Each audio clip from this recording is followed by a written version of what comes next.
The Sea Unicorns punching their ticket back to the dance and the chase for glory.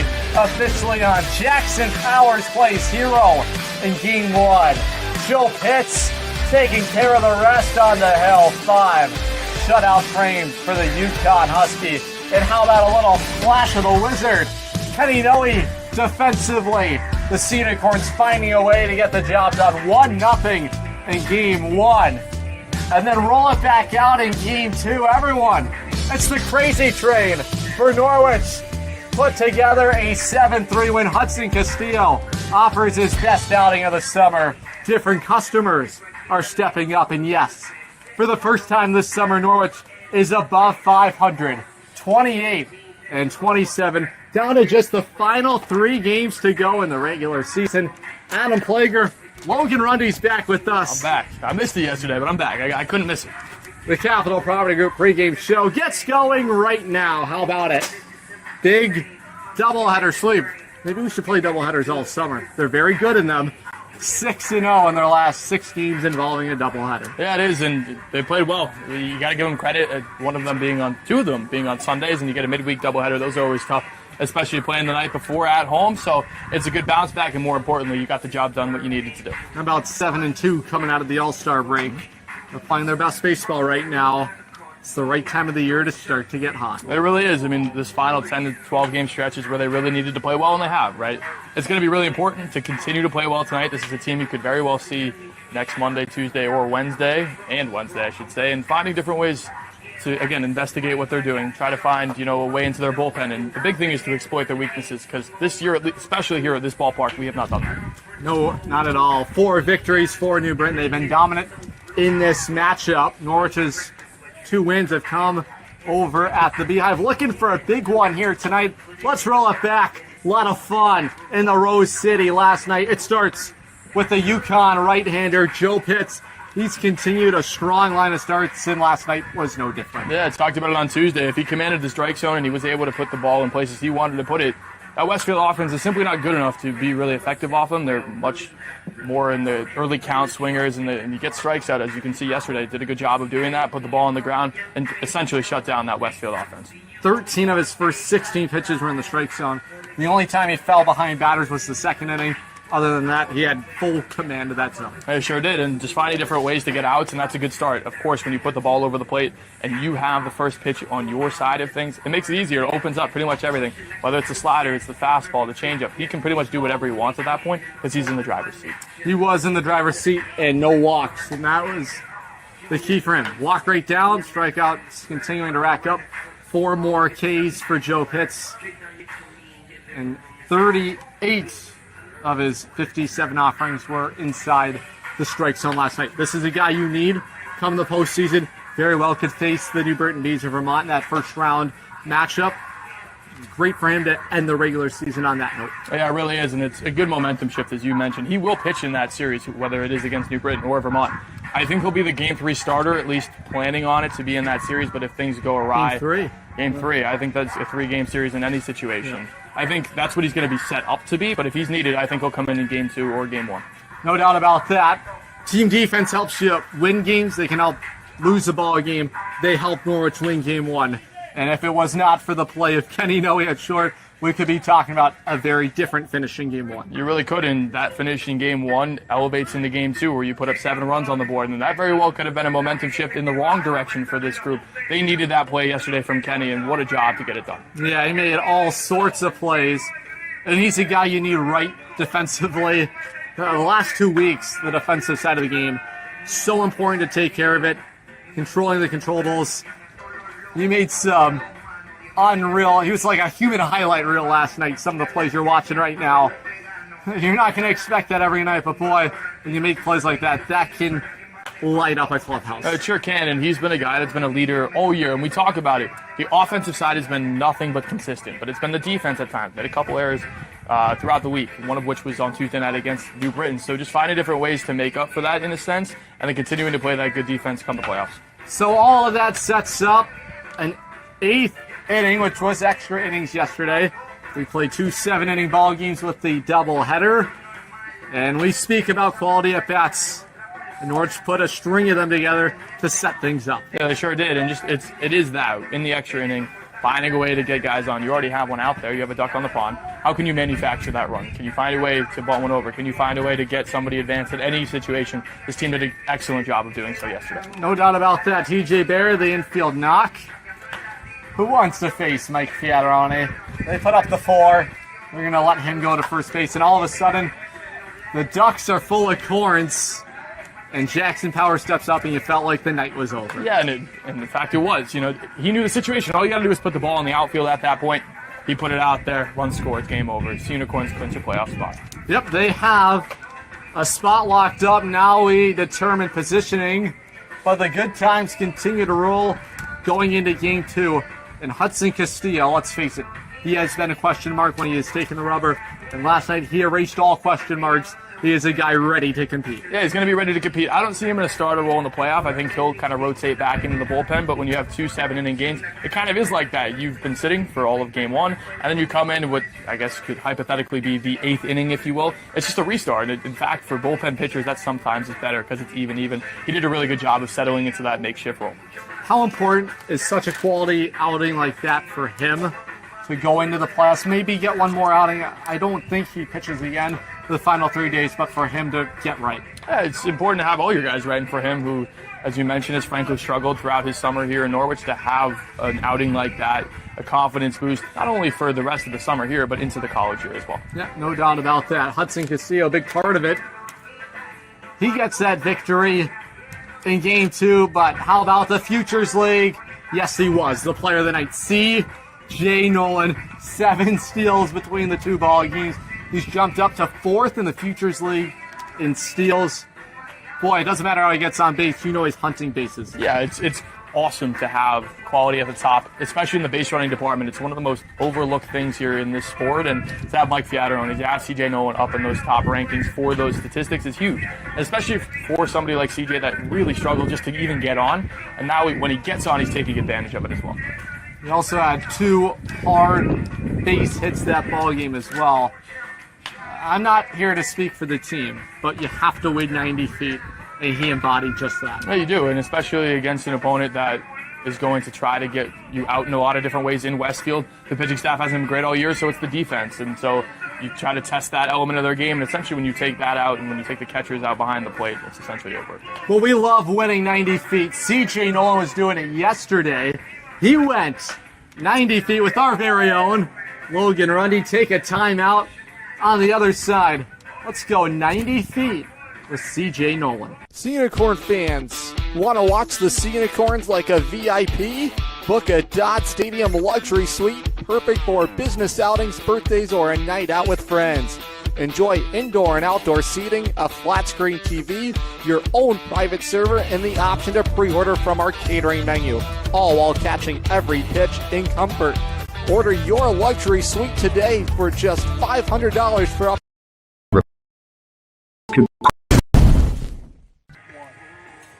Welcome into 90 feet. This time it's with C.J. Nolan. C.J., start of the season probably offensively was not what you were looking for. However, you turn the calendar from mid-July on. It's been absolute fire, to be honest with you. What was the adjustment you realized kind of at that time to start the offense again? So, I mean, throughout the school year, towards the end of my season, I was playing good ball for our team, whatever, but there's a few holes in my game that I wanted to address, and sort of the first half of summer I was using it to try to go through the adjustments, and I just landed on a little bit of lower hand slot, backing off the plate a little bit, get my hands extended, and just get into my coil a little bit earlier. Yeah, mentally, obviously when you struggle, it can take a huge toll on you in a big 60-game season like this. How do you kind of split it up in the sense of, okay, I'm struggling right now, but the mentality is I am going to figure this out eventually? Yeah, I mean, being in the league last year, like, it kind of showed me that it's like all that matters is getting hot at the right time. And so I knew I'd be fine towards the end of the season and turn it on, and so I could use that first half of the summer to try to work through some things and just taking pride in the other parts of the game, playing good defense, running the bases hard, you know. That kind of helps you stay in the lineup when you're struggling offensively. Yeah, sure, and let's transition to kind of a big team picture here. You guys need one win, whether that be tonight or throughout the week, more than likely, to get into the postseason. What has this group done well here in the last couple of weeks to make that happen?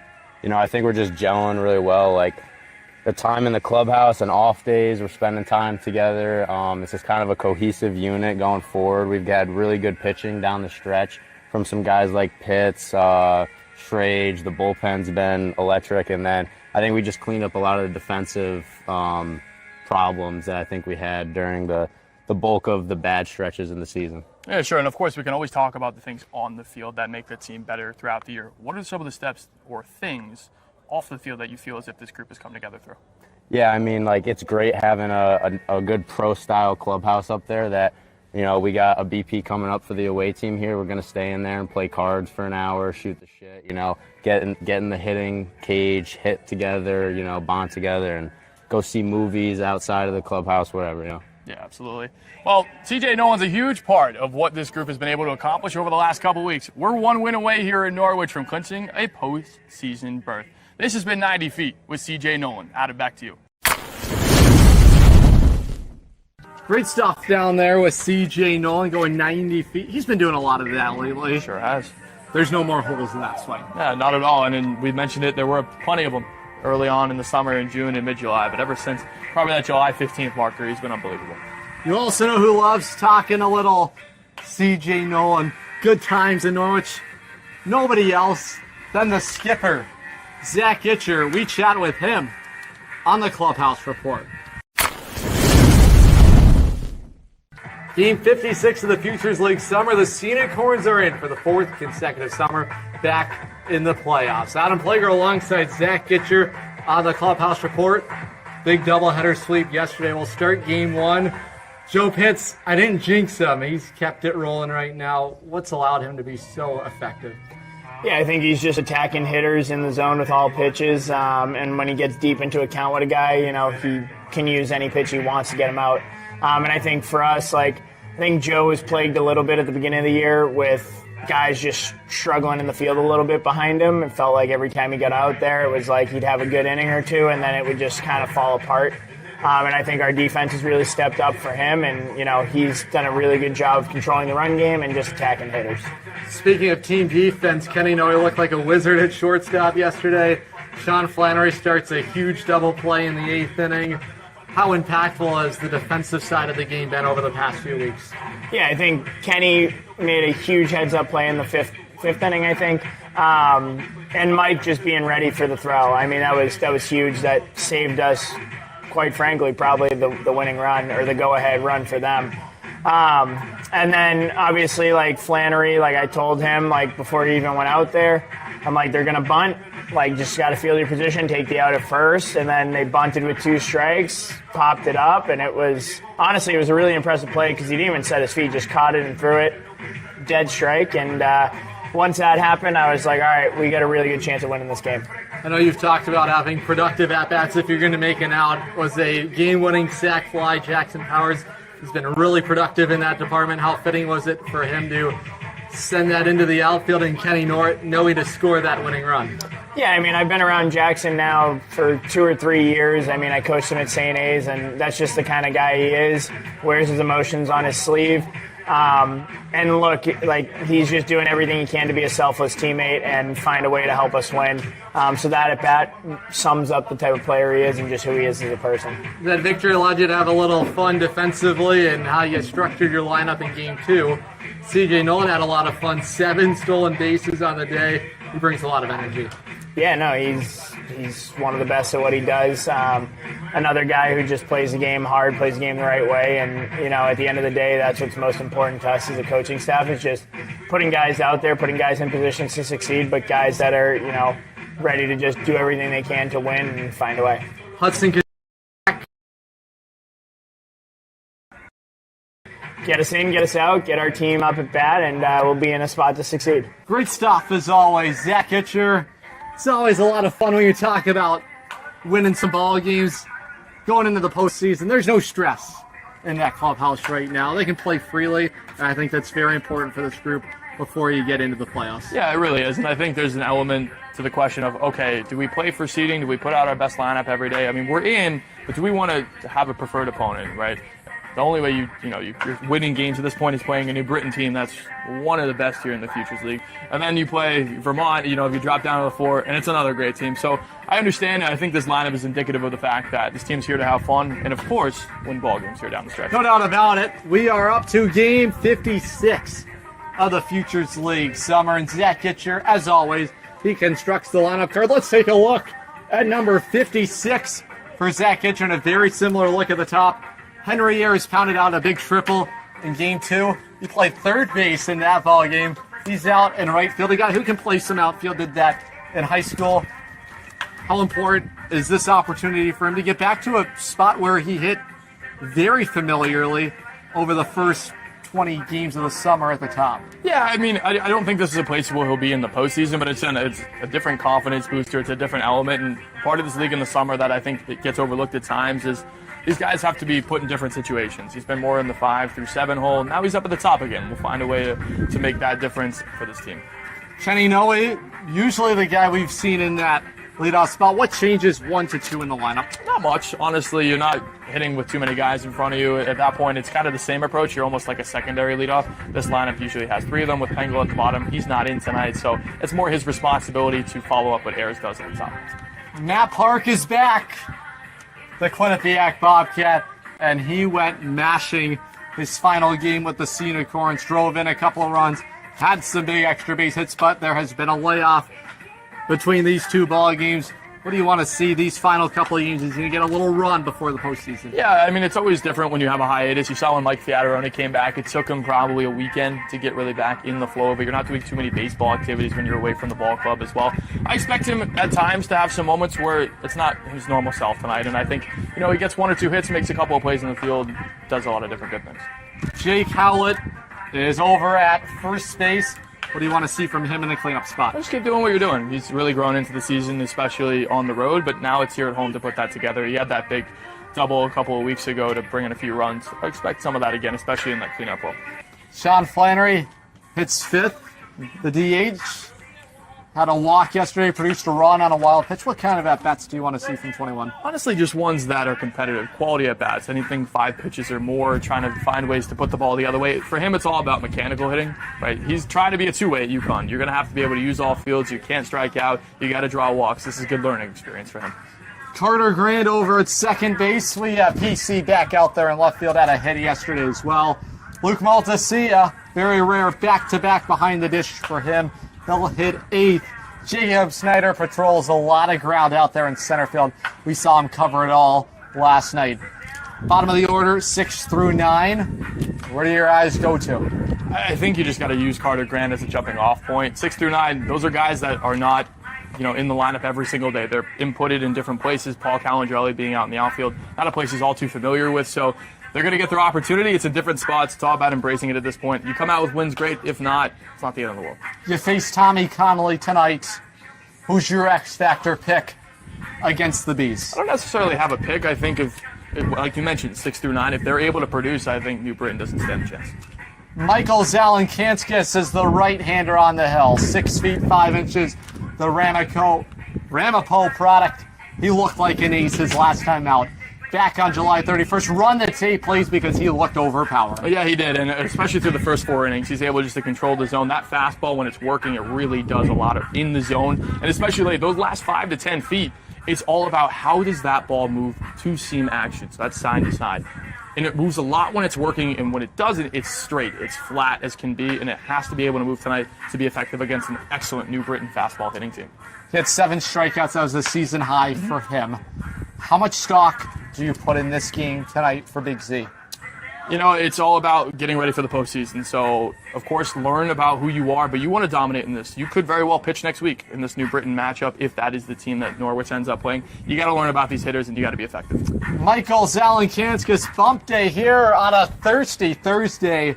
Norwich trying to take one from the Bees here in the Rose City before things are all said and done. 10th and final meeting against the New Britain Bees. We have one more Moments with Mike. You don't want to miss it. Right after this. Sea Unicorn fan.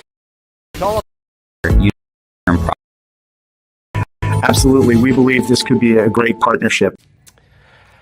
Ladies and gentlemen, welcome back to the Capital Property Group pregame show. Moments with Mike, with yours truly, Mike Neville, looking to hit a home run out of the ballpark, just like the Sea Unicorns did last night, clinching their spot in the Futures League playoffs for the 4th straight time in a row. I'm excited. I know you guys are excited. I know this guy right here is very excited, Mr. Adam Plager, my broadcast partner, making sure that he's got the stuff going for today's game so we can bring you the most up-to-date Sea Unicorn information. And look what we have over here. You want to get tickets to come to the Sea Unicorns game, you come to this man right here, Mr. Jake. He's hard at work all season long, just like Mark has been behind the camera. But anyway, ladies and gentlemen, as I said, the Sea Unicorns back in the playoffs. In 2023, we looked to finish the voyage. In 2024, we looked to defend the ship. Last year, we saw 3. This time, I got a new one for you. The chase for glory is officially on here in the Rose of New England. The Sea Unicorns go up against the New Britain Bees tonight, a team that has their number during the regular season. But as we all know, last year in the finals, the Sea Unicorns able to win it all against the New Britain Bees in the Hardware City. They come to the Rose of New England tonight. Norwich looking to get a very important win against them to build momentum. Interesting lineup today, to say the least. We have Henry Ayers, or should I say Steve Finley, starting in right field today. First time that he's been playing right field all season long. We've seen him at the catcher position, at DH, at third base last night. We see him man the outfield tonight, along with Jacob Snyder and Paul Calandrelli. It's going to be a great game here at Dodd Stadium. The final regular season home game at Dodd Stadium, Thursday. We're going to crush it like Quint. I'm ready. You're ready. I know you guys are ready. This has been the Capital Property Group pregame show. Moments with Mike. What a moments with Mike, a grand one, the final one in the regular season. And yes, the Sea Unicorns are in, and the chase for glory starts now. But we can't get there without our final locks to victory on a Thursday night, the final time in the regular season. What do you got? There's always 2, and there always will be 2. Number 1, it's have fun. This is the last time this season this group is going to play in front of the home fans without anything on the line. Of course, this is probably, one of the games you really want to win against a New Britain group you could see next week. However, it's not the end of the world. You punched your ticket yesterday, and that's all you were here to do. Number 2 is be students of the game. You guys got all over the place, whether it's their pitching staff, whether it's hitting. This Norwich group has to learn about this Bees group because it is very likely, I can guarantee, of course, that they're going to play this group next week. Let's do it one more time. The Battle of Connecticut.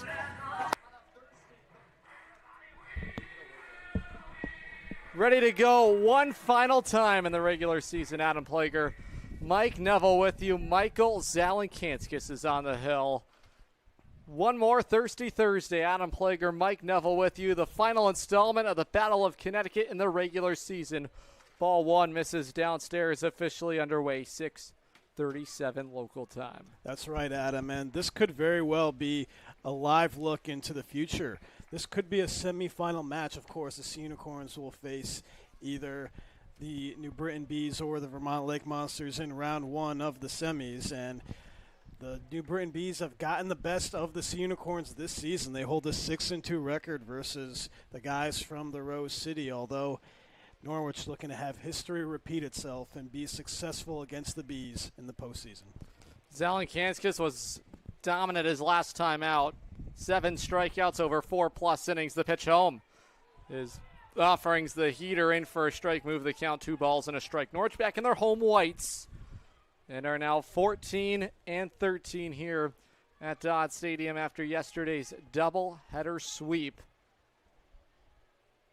Zalenkanskis set. Norwich in their home whites, gold numbers on the back. His pitch home. Fastball downstairs, 3-1. His fastball very important in his arsenal. Backs it up with a slider. Will offer a changeup too. And the Bees back in their alternate black tops. And the gold numerals on the back with the white outline. Hot, humid summer night in the Dodd. Days of summer. Yeah, it's a really good night to have a Narragansett cold one. Thirsty Thursday. There is ball 4. So leadoff man will reach. That's Ben Kuja. Let's take a look at the numbers.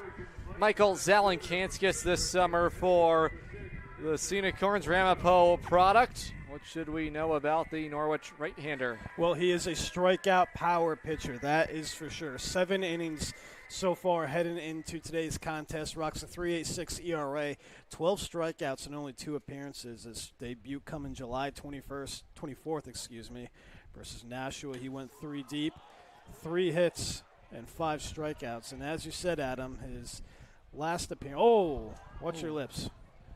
As that one into the stands. Boy, that was scary right there. Front row behind the plate. Got to be ready. Oh, yeah. You can play on I one. didn't bring my baseball glove today, unfortunately, but I did bring my racket ball ball paddle. So Oh, did you? I did. You playing racquetball today?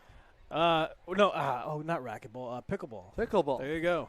You're good at pickleball, or I'm pretty what's good the at it. scouting I report? mean, I'd say I'm a solid 7 out of 10. I just can't make you move east and west. There goes the base runner. That is Kuja. The throw. It's upstairs and it misses. So, swipe back. Ben Kuja. Vincent Lombardo doing the batting for Matt Gedman's group. Picked up a win here earlier in the week. Garrett Garbinski for the 5th time this summer. Offered 7 shutout innings, and because of it, for the 5th time, Futures League Pitcher of the Night honors. Zelenkanska set. Even count, the 1-1 home to Lombardo. Spike, good block by Maltasia. And for Kuja, that was his 14th stolen base on the year. He puts himself in scoring position for the first time tonight, and he is a guy that scores very easily. He's scored and came across the plate 22 times this summer, and Zelenkanskis off to a rocky start, trying to find the zone, down 2-1 as of now. In scoring position, Kuja, the 2-1. This is swatted and popped up. First base side, Jake Howlett by the Norwich dugout into the seats and out of play. So, move the count, 2 balls, 2 strikes. Both of Norwich's wins in this matchup have come at the Beehive. And the Sea Unicorns hoping for their first win at home against Matt Gedman's group. They are 16 games over 500. 36-20. They are red hot right now. 11-2 over their last 13. Big Z ready. On 2-2 with Kuja on. He walked. Pitch. There's the big bender. Struck him out. Lombardo takes a seat with the big hook. 1 out. Yeah, lucky number 13 for Zelenkanskis. That big curveball finds the inside part of the corner, and that is the first out and first strikeout of the game for Zelenkanskis. Now, what a beauty. Bring up Owen Rich. Owen Rich out there in left field today. Zelenkanskis takes a look back at Kuja. He's got a huge lead. Not going. The pitch, slice, foul. Rich was off in last night's game, although he was 1 for 5 right here at Dodd on Tuesday. He's very good for the New Britain Bees. 317 average, 12 RBIs, 11 stolen bases. So that's why he is in the number 3 hole. The pace of that ball game on Tuesday night was exceptionally quick. The pitch home. Lined foul by the concourse on the third base side. 2 hours and 21 minutes was the time of that ball game. Quick. I felt like we took a power nap and the game was over. Well, the Sea Unicorns were hitless for the majority of the baseball game. I mean, Garbinski just did an outstanding job in line for the Futures League Player of the Year, and you saw why. 7 innings deep. Norwich had some life in the bottom of the 9th, although were unable to make the comeback attempt. Count is 0-2 on Owen Rich. Right on left matchup, his offering. That's a broken bat foul. Just past the reach of Matt Park there at the hot corner. It's a name that we haven't seen or heard in a long, long time. He has been away, but he is back here in the navy blue and gold for a playoff run. And he provides some power. He's going to be in the 3 spot today and Gitch's lineup. So excited to see what he'll be able to do after some time off. Zelenkanskis in the driver's seat, hunting his 14th K of the summer, his 3rd outing for Norwich. And he's a guy Norwich expects to lean heavily on. in the postseason. They're in. The pitch upstairs. And that changeup missing, ball one. That heater is a big part of it, but boy, is that curveball something special. That curveball is absolutely disgusting, I'm not going to lie. I mean, he just made Lombardo look silly out there on that one. And I think Cuja is in his head a little bit, but he's one strike away from his second consecutive strikeout. See what we have on 1-2. Spike down low. Better block by Maltasia. Here is New Britain's lineup card. Cuja at the top, walked. The looking strikeout of Lombardo. It's Rich out there in left field. In the cleanup spot today is Olander in right field. Dylan Swartz in right. He hits fifth. With Nico Amicangelo at third base batting sixth. Amato Civitello at seventh at second base. Ian Wirtz does the catching, hitting eighth. And Grady Shops, the shortstop, rounds it out. There's the changeup. He struck him out. Good pitch selection from Michael Zalenkanskis. And the big man, Owen Rich, takes a seat. 2 outs, both of the looking variety. Zalenkanskis going off speed again for his second consecutive strikeout. 14 now on the year for Zalenkanskis. He really has that strikeout pitch working, and now he's got a chance to get out of it with a runner in scoring position. It'll bring up the right fielder, Michael Olander, and he's been white hot to start his summer. 3 Futures League Player of the Night honors to begin his campaign. Riser, and boy, has he fit in exceptionally. Cuja's got a big lead. That changeup sails upstairs. 2-0 count. Olander at the plate. The soon-to-be sophomore, at Lehigh out of Flemington, New Jersey. Relatively new, 2 to the Bees. This is his 11th game, and as you said, Adam, white hot, batting .457, 1 home run, 9 RBIs. His best game happened July 28th versus Worcester, where he had 4 RBIs. Outside 3-0, and Zalenkanskis nowhere near the zone. In this battle here with Olander, who has really been one of their key guys, not see him on Tuesday. George Slauson gets the day off here today. Full hitters count. There's ball 4. Here's the Norwich defense tonight. Around the diamond, Matt Park back in the fold. Good to see him back in the navy and gold. Kenny Noe, boy, he was tremendous defensively yesterday at short. Carter Grand at second, Jake Howlett at first. Outfield left to right. Once again, Paul Calantrelli in left field. Jacob Snyder in center. And now Henry Ayers in right for the first time. Luke Maltasia does the catching. Couple walks this inning, 2 on.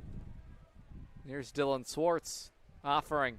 Good breaking ball on the outer edge. Yeah, that one will find the outside part of the zone. Swartz did not play on Tuesday. He did, in fact, though, play in the 6-3 loss on the first against Norwich. He had 2 hits in that game. Has 8 RBIs. Chance for one of them at second base right now, Cuja. Here's the 0-1. Another breaking ball missed upstairs. So I really think that Cuja is in the head of Zalenkanskis right now. Distracting him. You've seen many times throughout inning number 1, Mike taking a look back to Noe, seeing if he's going to have an opportunity to pick him off. Just needs to focus on the batter here. Cuja over there at second base. Pitch to Swartz. Good spot. Caught the outer black, 1-2.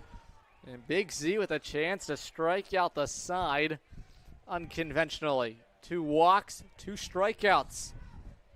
Can he get number 15 right here, right now? Deep look into the mid of Maltasia. Z ready. So are we. 2-2 pitch.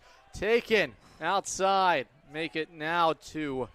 Even the count. All 2s across the board. Bees have that NB logo on the top of their dark tops. Gray bottoms, black piping. Gold numerals on the back, white outline. Very similar look what we saw here on Tuesday night. Z ready to go. Hoping for another punch out. Big lead over there at second. Cuja's hopping around. Not going to go. And the breaking ball, and you said it, boy. It's so tantalizing. You see a guy back there everywhere on the puzzle piece, and No, he's not really holding him on. He can't really pick him off. Now the runners will get an auto start and a full count. And with that 2-2 count, I would not have minded to see Zelenkanskas try to pick Kuja off. I mean, he was or out step by, off. Yeah, well, exactly. I mean, he's just out by like 15 feet. They're both going, and there's ball 4. So they're loaded on 3 walks this inning. And Zelenkanskas will have to work a little deeper here. Here is Nico Amicangelo. And the last thing that Norwich wants to do is create runs for the Bees. We saw them do this a lot in the earlier parts of the season, so really want to avoid going back to their old habits. Bases loaded right here, as you said, Adam, for Amicangelo, who has been a regular for the Bees. This is his 35th game of the season, and he has 1 home run, 14 RBIs, and hits in his last 2 games versus the Sea Unicorns. So Zelenkanskas with nowhere to put Amicangelo. He's a guy that's had timely hits for the Bees.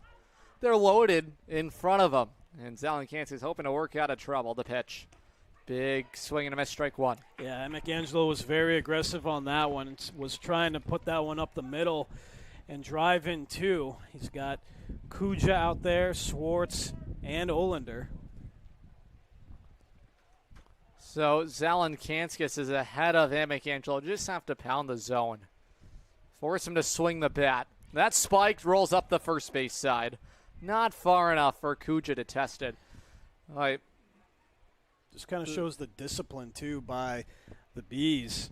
That one went a little bit further than I think Montesia would have liked, although great communication by him and Zelenkanskas on the relay, which it would have been. So Swartz on at first. Kuja over there at third, and Olander at second. Pitch home, downstairs, 2-1. The trouble that Z ran into at Ramapo was the free pass, and his stuff is dangerous. An ace potential, but you can't walk guys. This is the Bees offense. They're too good to allow the free pass too. 2-1 count. Zelenkanskas working from the stretch. Been that way the whole night. The pitch. Cut and a miss on a down and away slider. 2-2. Boy, that's the stuff we talk about. When he's in the zone and competitive, untouchable. When he's missing the zone, it feels like he's beating himself at times. Both strikes by swing and a miss. Looking for his third right here. Bases loaded. Early jam for Zelenkanskas, Adam. Here he goes. Need his best pitch of the night right here. Get through the inning. 2-2. Popped him up foul. Norwich has a man in their bullpen. Appears to be a right-hander out there. Looks like a left-hander. I see him warming up his left hand. So it's the lefty. Maybe I should learn my right from my left. It looks like it's Penny out there. I think it's Matt Tabbitt. No, I think it is Penny. You're right. Wow, you're on it today. I'm always on. Tabbitt's a righty, so. Boy, I'm just 0 for 2. There is strike 3. Michael Zelenkanskas made it interesting, but the tail in inning 1. 3 walks, but 3 strikeouts, and Z out of it, the Norwich offense. When we come back. Dinosaur Place is roaring fun for all ages. Have you ever driven by the Big Dino on Route 85 in Montville, Connecticut? Stop in and check out what's behind the fences. Jurassic adventures await you. The Dinosaur Place is the largest dinosaur-themed family fun park in New England. A lot of value for one-of-a-kind attractions. Over 100 life-size dinosaurs, nature trails, and playscapes. Visit our popular T-Rex Tower and zero-depth dino-themed splash pad. Plan your next adventure. Go to thedinosaurplace.com. Looking for the perfect shed? Come to SCR Structures and Sheds in North Franklin. Whether you're buying or renting to own, we've got you covered with 90 days same as cash and guaranteed price matching on any competitor's advertised shed of the same quality. That's scr-structures.com. That's SCR Structures and Sheds, built right, priced right here in North Franklin. scr-structures.com.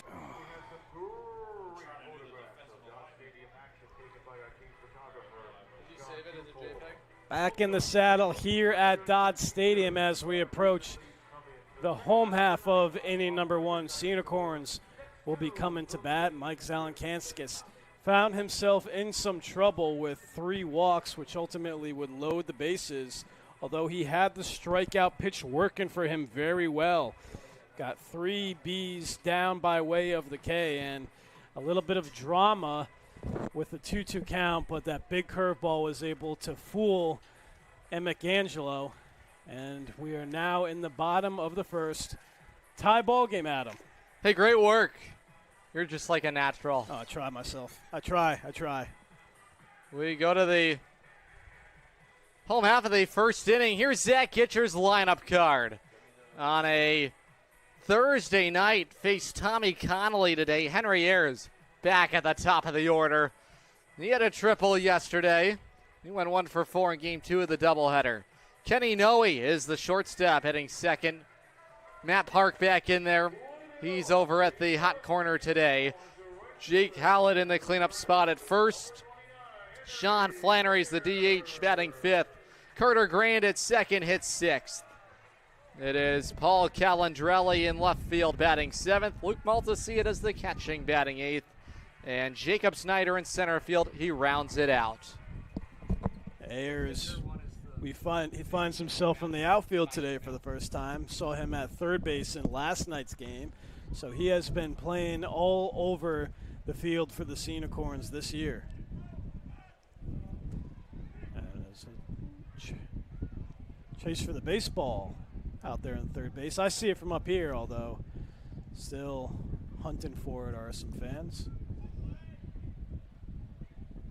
I see the ball too. It's ridiculous. Do you want it? I could honestly go and. Oh no! Look, our photographer has it. John Dufour has done a great job all summer. Fastball missing outside. Ball on it, 2 strikes. Henry Ayers had a red-hot start to the summer. It's cooled off a little bit, starting to get it going once again. And a guy that can provide a lot of pop, and he's backed up with strike 3. Changeup fools him. And Ayers down on strikes. 1 gone, bring up the Norwich shortstop, Kenny Noe. Here's Matt Gidman's defensive alignment here. Over at third base, Nico Emick Angelo. Grady Shops at short, the right side of the infield, has Amato Civitello at second. Dylan Swartz at first, the outfield left to right. Owen Rich in left field. Vincent Lombardo in center, and Michael Olander commands right field. That ran inside, and it got Noe. So Norwich, for the 3rd consecutive game, plunked by a pitch. And there is a man on against Tommy Connolly. Mike, what should we know about the Bees right-hander today? Well, he's a left-hander, so we got to get that right. But Connolly. Yes, you're right. Connolly, 3-1, 24 1/3 innings pitched. He has 1 game against Norwich. He went 3 innings, 4 hits, 5 runs, 1 earned run, and 6 strikeouts in that game. And he is just off his best game of the season. Happened July 31st. In a 3-1 win versus Lowell, he went 5 innings of 2-hit ball and struck out 7. So he has been very effective as of recent. A lot of the big names out of the lineup for the Bees here today. No Hennig, no Githfelt, no Slauson. The outfield, some of their top guys out there, and Rich and Olander and Lombardo. And Ian Wirtz has been their guy, but defensively behind the plate. No, he's aboard. That heater just missed outside 2-0 Matt Park. It was actually a late strike call on that wow. one. But it is nice. We do have Matt Park back, which is very nice. Last game happened July 19th, not quite a month ago. He went 3 for 4 in that game. That was against Westfield. He had 2 RBIs. And watch your lips out there. Oh, what a nice play by a fan. That was maybe the best game of the summer for Matt Park, and he really showed his power as a home run. It came against the Worcester Bravehearts. They are a playoff-bound team. Norwich holding on to that 3rd place spot. The 1-2 inside nearly got him running action. Even the count, 2 balls, 2 strikes. Yeah, that slider's super nasty. And as you said, Park has 2 home runs this season. Both of them happened at Fitton Field. Really good to have him back in the lineup, and that's why. Lined up the middle, a base hit. Matt Park rifles one out to center field, and Norwich has traffic against the southpaw. Tommy Connolly here. Boy, what a swing by Matt Park. Good to see him pick up where he left off. And Park, to start the season off, he was making a lot of soft contact, and it just wasn't doing too good for himself. But with that I wonder what the velocity on that one, the exit velocity off the bat. Ask Jenna, she's doing our TrackMan all summer. Looked like it had to be at least in the high 90s. Here's the offering from Connolly. Fastball missing. He's providing a lot of the power tonight. He's got plus stuff on his heater. Speaking of looking for some power, Jake Howlett, he does have 1 home run this season, batted .164, has 9 RBIs. This is actually his first game versus the Bees this summer. Here's the 1-0. That shoots to the backstop, squirts away from Warts, and everybody will advance second and third. And Jake Howlett in a prime spot to drive home the game's first run. Noe to third, Park to second, and some wildness displayed between the two starters in this one here tonight. And yesterday in Game 1 versus Westfield, we had a pitcher's duel as it was 0-0 heading into the bottom half of the 7th. Don't think it's going to be the same effect this time, but we'll see. Infield is in, the 2-0. Change up on the outside corner. He's really got that slider working good right there. Looked like it was about halfway into the other batter's box, but found its way back into the strike zone. 2-1. Of course, Howlett was hitless yesterday, looking to do some damage. Here's the offering. Check swing, Howlett fooled, strike 2. Yeah, that slider is just disgusting. I mean, it seems like the Sea Unicorns are having a little bit of a hard time adjusting to it. Norwich left lots of runners on base stranded in the games versus Westfield, so they really need to avoid that here with 2 and scoring. Here's the pitch. Chopped foul. Look out in the Bees dugout.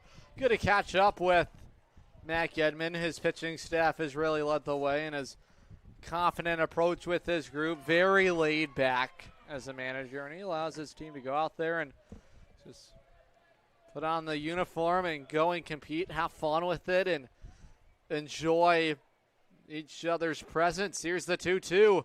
Howlett thought about it, held up in the nick of time.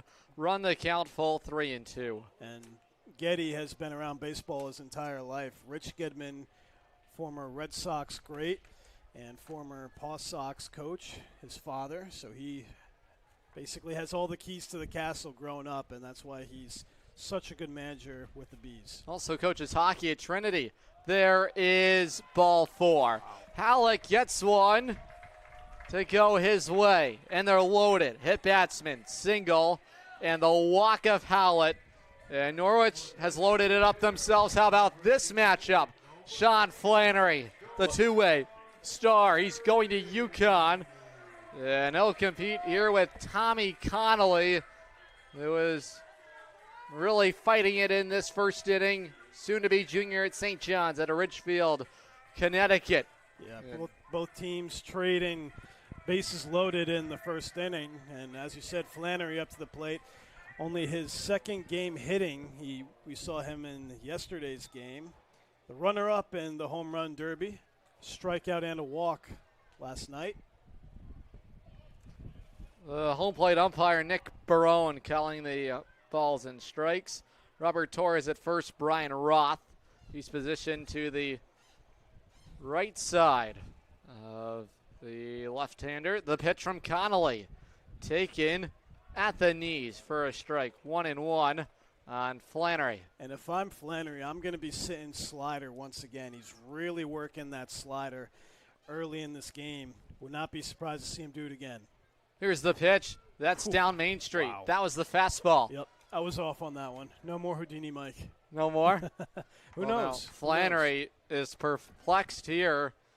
And Connolly hoping for his second out in the inning. Norwich has them loaded, and there has been traffic everywhere. Both sides. Pitch home. Swing and a miss. Struck him out. Flannery punched out on a come-and-get-me fastball. And it's the second punch out. So similar to Z.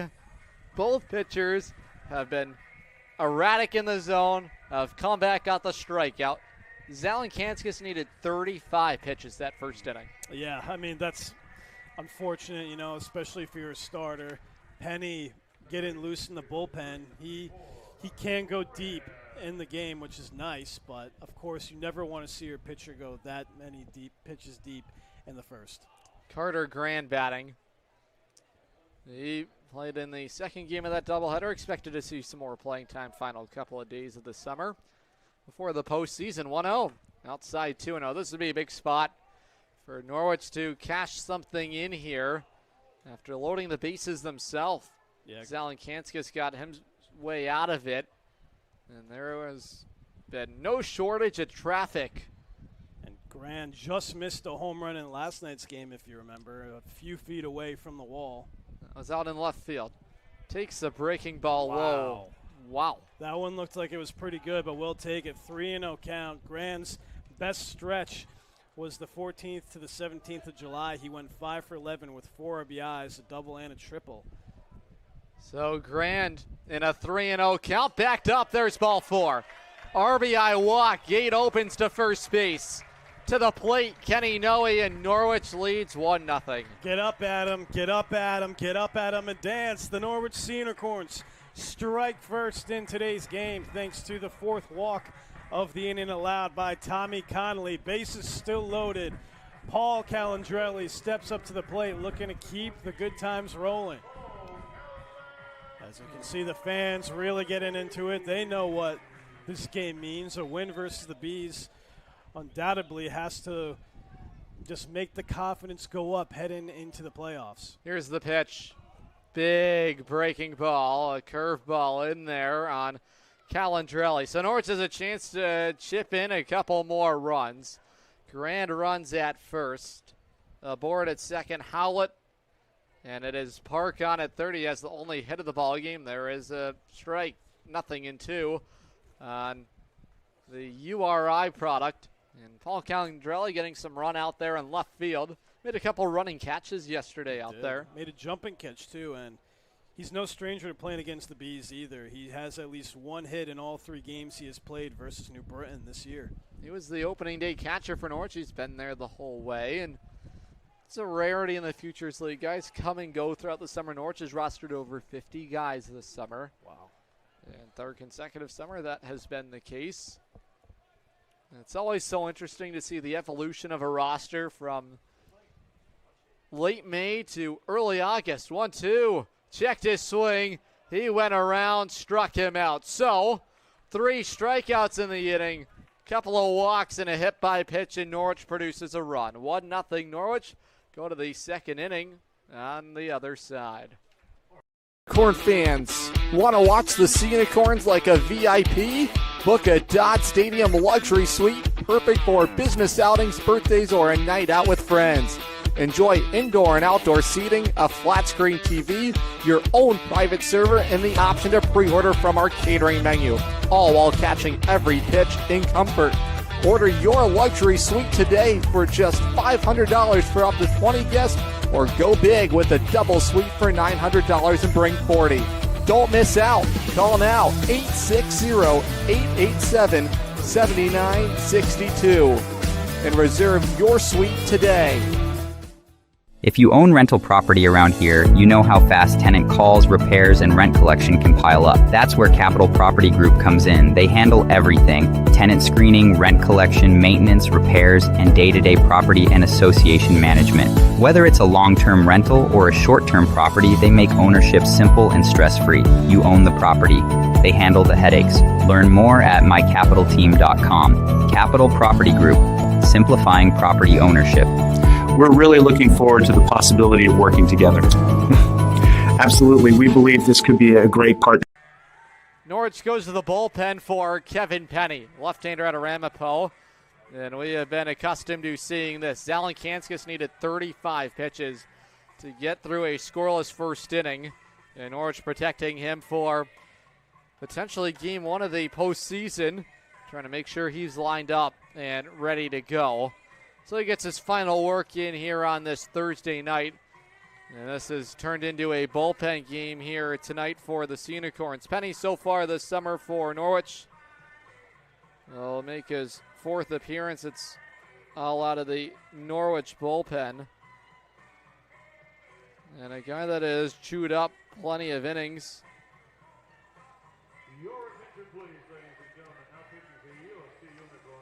And he's a guy expected to play a big part in this postseason run. Penny this summer for Norwich, 10 innings worked, 1.20 is whip, 270 is ERA, 3 strikeouts to the 4 walks. So he can be victimized by the free pass.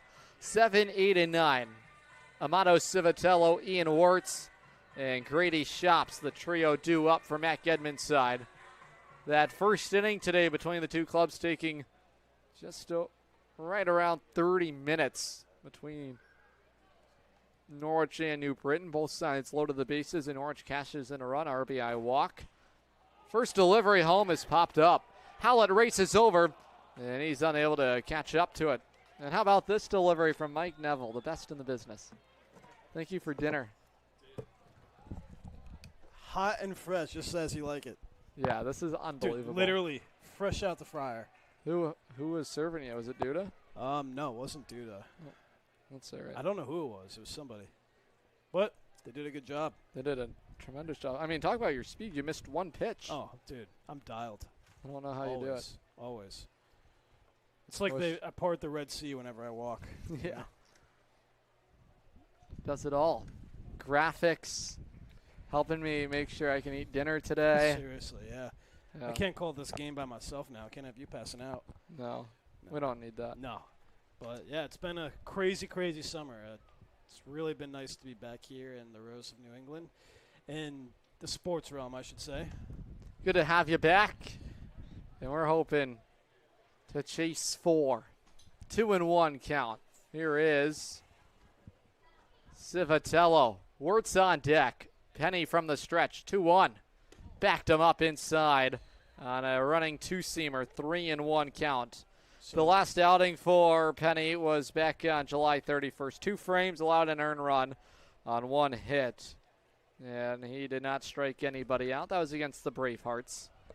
From the third base side, the southpaw operating on the ground down the third base side. Foul.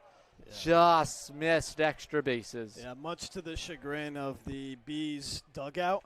And, of course, Alan Kanskis now out of the game. And you got to make that decision. You know, as you said, 32 pitches for number 32 and 35, pitches for him in the first inning alone. He's going to be a guy that they're going to go to for the playoffs. So I don't imagine he'll be pitching anymore in the regular season. That would be it. Norwich yet to decide their starter for tomorrow. That's in Nashua. There's ball 4. So the walks continue here. 7 issued between the two clubs, and this is something we're not used to seeing between Norwich and New Britain. It's usually been low-scoring ball games. And a big part of it is the Bees offer the lowest ERA in the Futures League this summer, and they control the diamond. Ian Wirtz will step in, leadoff walk to Civitello. We saw Wirtz here on Tuesday, offering on the inside corner. Yeah, brand new B for Getty is Wirtz. This is his 3rd game of the summer. He went 0 for 4 here in the Rose on Tuesday, a day to forget for him. Although in his debut, he went 1 for 3 with an RBI August 2nd versus the Worcester Bravehearts. Chopped foul and count control for Penny on a Lehigh product. That is batting Ian Wirtz, hometown in Cheshire, Connecticut. Same hometown as Anthony Toronto, now with the Valley Blue Sox in the NECBL. Penn State just got signed by Penn State. Yep. Made it official today on Instagram. That is exciting news for Toronto. 2-strike count. Penny's pitch. Chop to third. Foul again. Park's been busy. Yeah. Good to see him around the clubhouse. And so was Andy Baylock, the Norwich assistant coach. Great to see him at the ballpark every day. Yeah, we love seeing Andy. This is one of the first summers that I've seen him be full-time, essentially. He's here every single day at home, and he even travels with the team on the road, too. Certainly had a presence in that clubhouse. Veteran guy who's been around the ballgame a really long time. 2 strikes. Penny set. He'll bring it home. Lofted in the air. This is trouble in the alley. It's going to get down a base hit. Snyder cuts it off. They'll snap it back in. And there is the first hit of the ball game for New Britain. And speaking with Zach Gitcher, boy, the leadoff walks in an inning are so daunting. And more times than not, over 70% of the time have come home to score runs against Norwich. And he's in scoring position. Civitello station to station on an Ian Wirtz base hit. Yeah, I mean, just the walks don't do good for anybody. I mean, it makes your pitchers throw more than they would like to, of course, and it makes it so you might not have a bullpen for much longer, you know? I mean, if you're going to be asking your guys to throw all these pitches trying to find the zone, it's always going to cause for some trouble. Big lead over there at second, Civitello.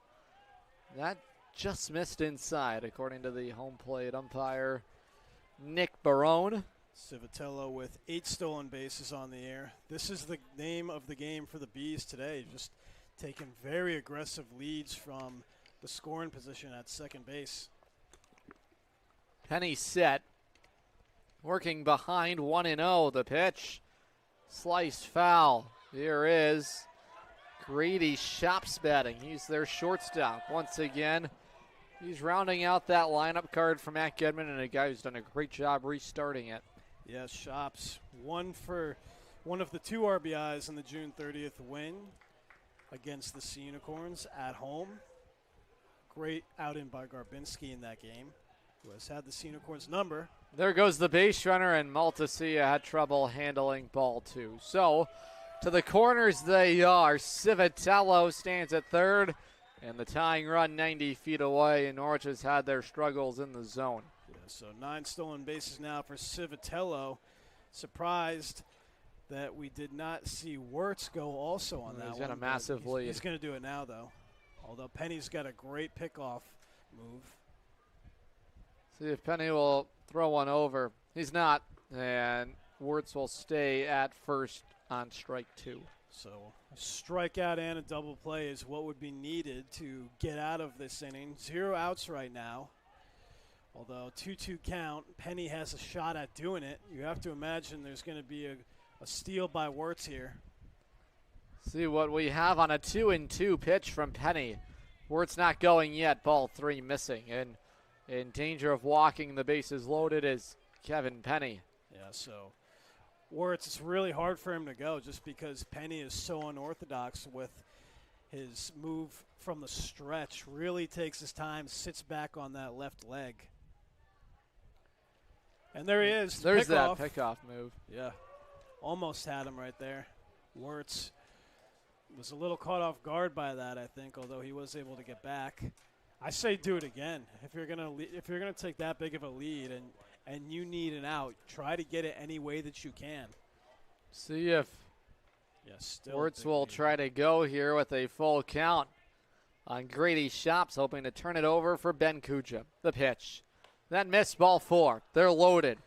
A couple walks and a base knock, and for the second consecutive inning, the pond is full of bees for New Britain. Here's Ben Kuja. He's also been a part of the walk party tonight. And Sea Unicorns pitching has now issued 5 walks. Yeah, I was just going to say 5 walks, and we're only in the top of the second inning here. It's not looking good for the Sea Unicorn staff, especially with 0 outs and a dangerous hitter against Kuja, who has been good versus the Sea Unicorns. Although he does lead the league in double plays. He's grounded into 7 of them this year. Well, if there's a time to knock off some final rust, this would be it. Yeah.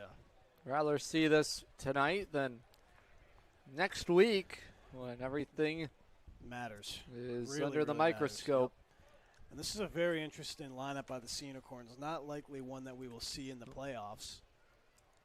Here's Penny's offering. Gets the big swing, strike 1. Kuja walked twice on Tuesday and once today, so he now has 3 walks in 2 games versus the Sea Unicorns, or should I say at the Sea Unicorns. Of course, this is the second time this week that the Bees have invaded the Rose. And they have invaded the base pass. They're loaded. 1-1 on Ben Kuja. The pitch in the air. Foul to the seats. Boy, this game is moving at a snail's pace. That's bouncing around the seats, and boy, Another every souvenir for a pitch fan, yeah. in this ball game has had a lot of meaning behind it. And Norwich playing, shading in towards the corners. Double play depth for the middle infield. Penny left on left. Connolly's a left-hander pitching tonight for the Bees. The 1-2 outside, 2-2. Yeah, so avoiding the strike zone is Penny right now, not intentionally, just having a hard time finding the spot. And, you know, a lot of pressure on him right now. Yes, the Unicorns are up 1-0, but with a 2-2 count, bases loaded and 0 outs, that's sure to cause some frustration, and internally just needs to throw a strike and trust your defense. 2-2 on Kuja. The pitch. Outside, 3-2. Yeah, so in danger of now walking the third B of the inning would allow a run to score. That's how the Unicorns were able to score their first run, by a walk to Carter Grant, which would allow Kenny Noe to score. This appears to be the only inning Penny will work, with the pitch count quickly raising. Full count, another deep count. Here's the pitch. Kuja swings and pops one up. Back on the infield dirt. Carter Grant will call for it. And finally, Norwich has an out. Yeah, Norwich really needed that one. A long battle between Penny and the batter Kuja. Penny able to win that one finally. And now Norwich just needs a double play to get out of this.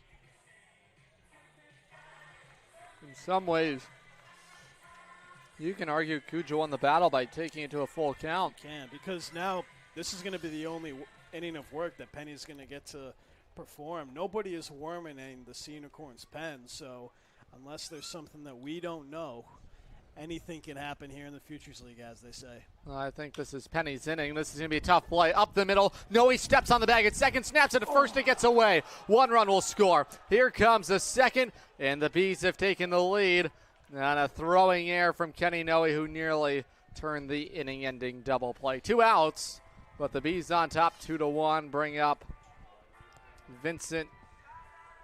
Check that. Bring up Owen Rich. Yeah, so get another look at this one. Kenny Noe just didn't set himself appropriately enough and will cause a wild throw to score 2. And this is what we mean. Norwich has created runs for the other teams. We saw it early on in the season. Haven't seen it in a long time, but the good thing is that there's still a lot of baseball left.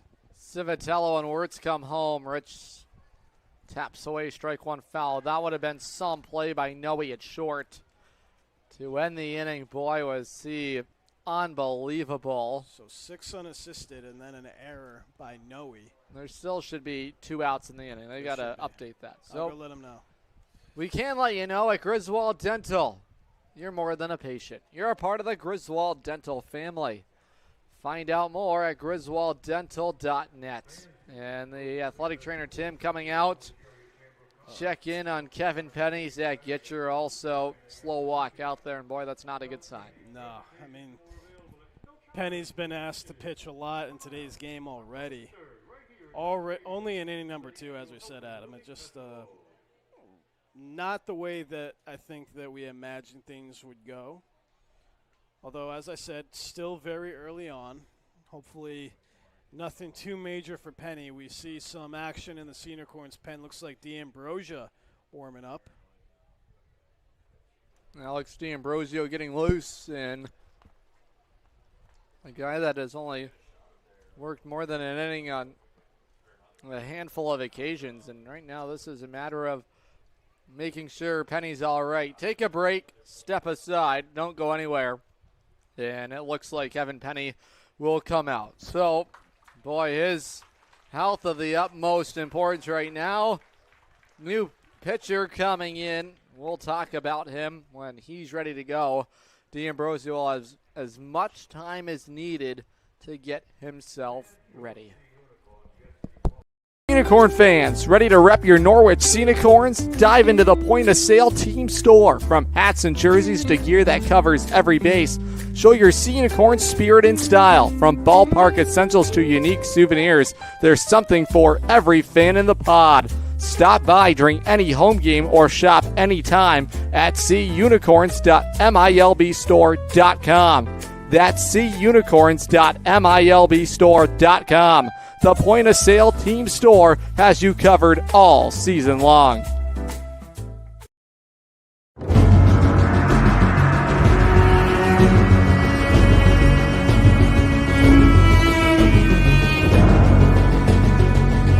The middle, Irizarry charging in, fires to first, no hitter tonight for Hector Alejandro.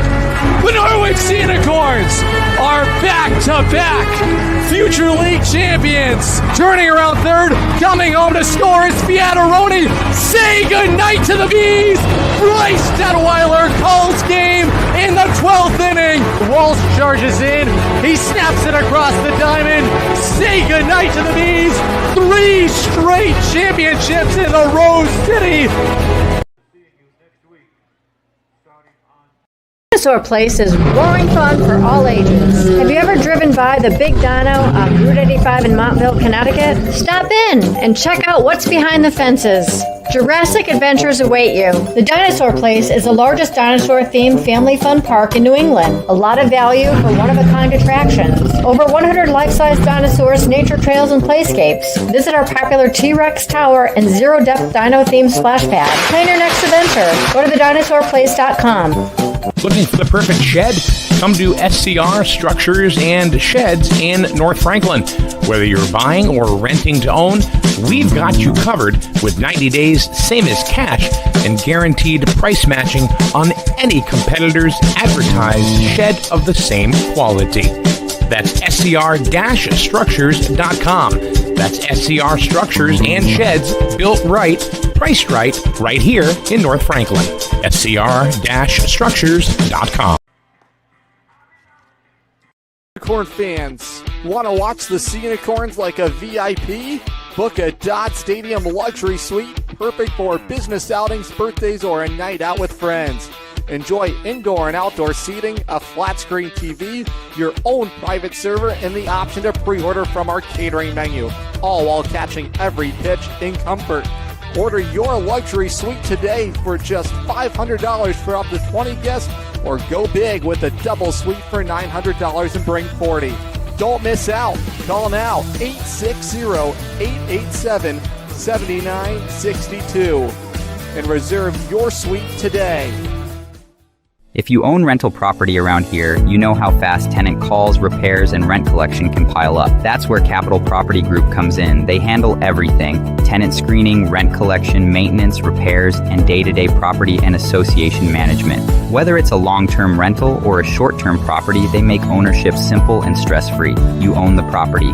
They handle the headaches. Learn more at mycapitalteam.com. Capital Property Group, simplifying property ownership.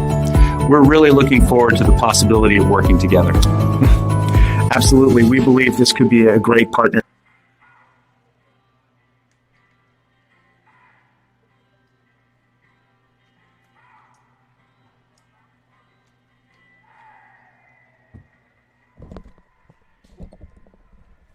Norwich goes to the bullpen a little early than they were hoping for after Kevin Penny departs with an apparent injury. 2 outs in the inning, and Alex D'Ambrosio, the Ryder product, is on the hill now and gets a first pitch swing fouled away. He has come in with a couple of outs in an inning.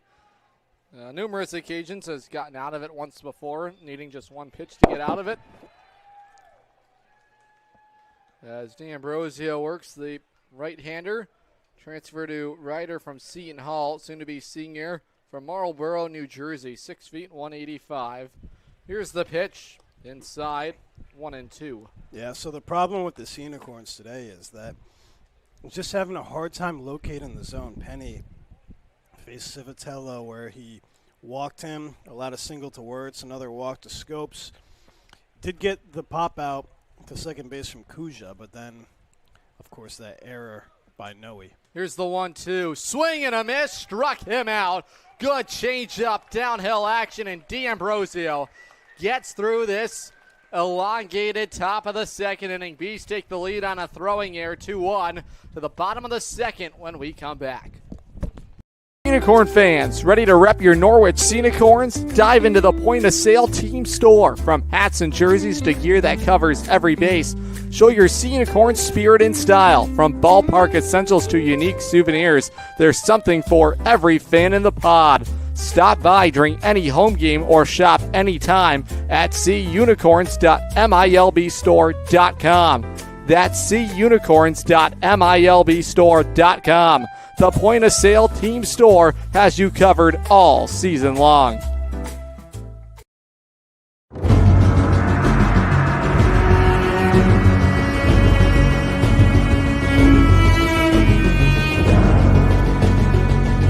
The middle, Irizarry charging in, fires to first, no hitter tonight for Hector Alejandro. The Norwich Sea Unicorns are back-to-back future league champions. Turning around third, coming home to score is Fiataroni. Say goodnight to the Bees. Bryce Detweiler calls game in the 12th inning. Walsh charges in. He snaps it across the diamond. Say goodnight to the Bees. 3 straight championships in the Rose City.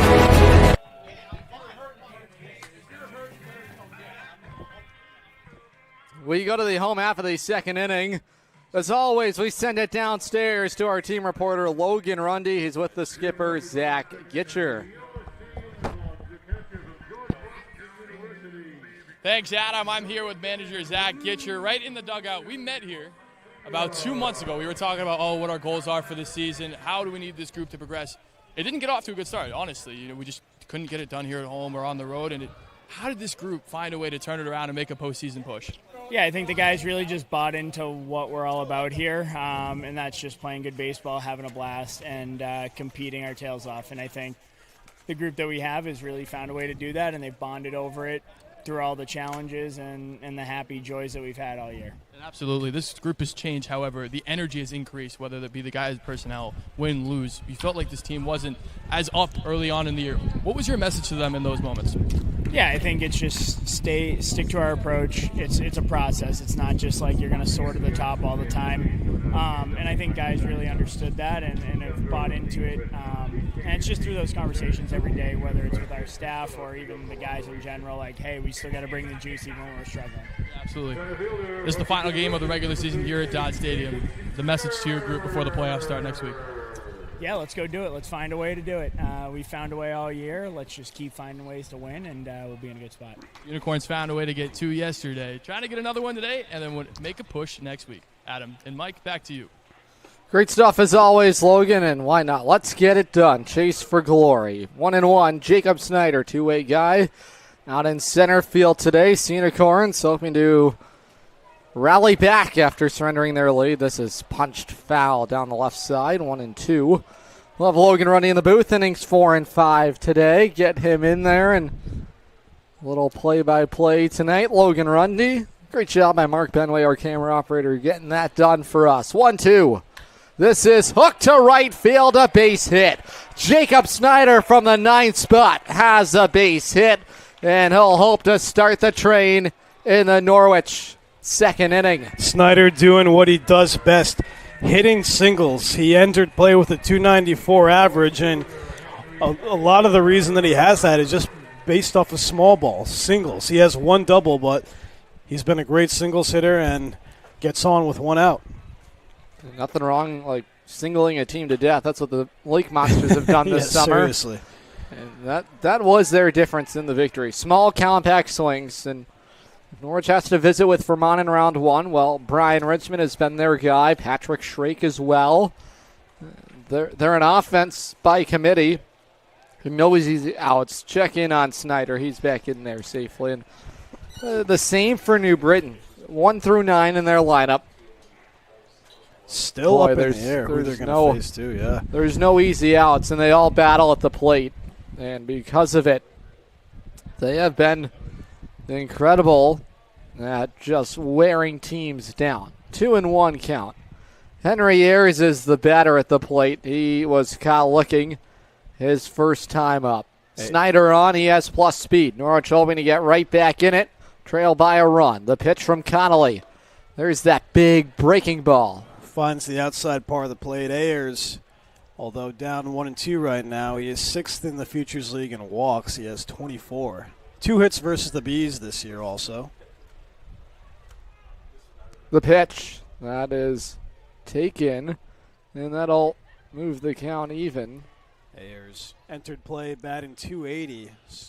Stark difference from his .476 average at Middlebury this past spring. Count is even. Another check-in on that base runner. That is Snyder. Thoughts consuming Connolly. And a 2-2 count. This is a guy most likely to be used in the bullpen for New Britain in their postseason run. Going to make it 2 innings of work today. Another foul ball. It'll be interesting taking a look at that live score sheet. How many pitches have been needed by the Sea Unicorn staff today? It's crazy. We are officially an hour underway here, and we're only in the bottom of the 2nd inning. Stark difference from Tuesday's game. No doubt. We were in the 5th inning at this point. Fouled off. Mike. Oh. Our cameraman Mike almost had a nice play out there. Oh, so close. Yeah. By the Kona Ice truck. We needed to get some Kona Ice today. Earlier today, yes. It's kind of cooled off slightly. There's I'm still feeling the thick, humid air. Yeah. I could still go for a Kona Ice, but I would only indulge in one if you would join me. You know what? I might have to. This is, last regular season game. Let's do it. 2-2 count. The pitch. Ayers lifts one in the air to left field. It's shallow. Underneath it to make the catch on it is Ben Kuja. And there is, check that, Owen Rich, and there is one out. So Kenny Noe will now step to the plate. Hit by pitch in inning number 1 has been the most productive hitter against the Bees. This is his 40th game, and he has 11 hits versus the Bees. He had a big game in that August 1st showcase where they won 6-3. Huge home run in that game in the Beehive. Noe, a big part of that victory. Came in a similar spot in the ball game. It was in the 3rd inning in that one. From the right side, too. Yep. That was against Harding. He's a guy expected to take a start in the postseason. Vermont on top of Worcester 4-0 in Burlington right now. That's smoked foul. So that series has heavy implications on where Norwich will finish in the regular season. Sea Unicorns go to Nashua tomorrow and finish it up on Saturday in Westfield. If Norwich can take both those games, really good chance they see the Bees in that opening round. Worcester having their troubles against Vermont, and that could be their first round opponent.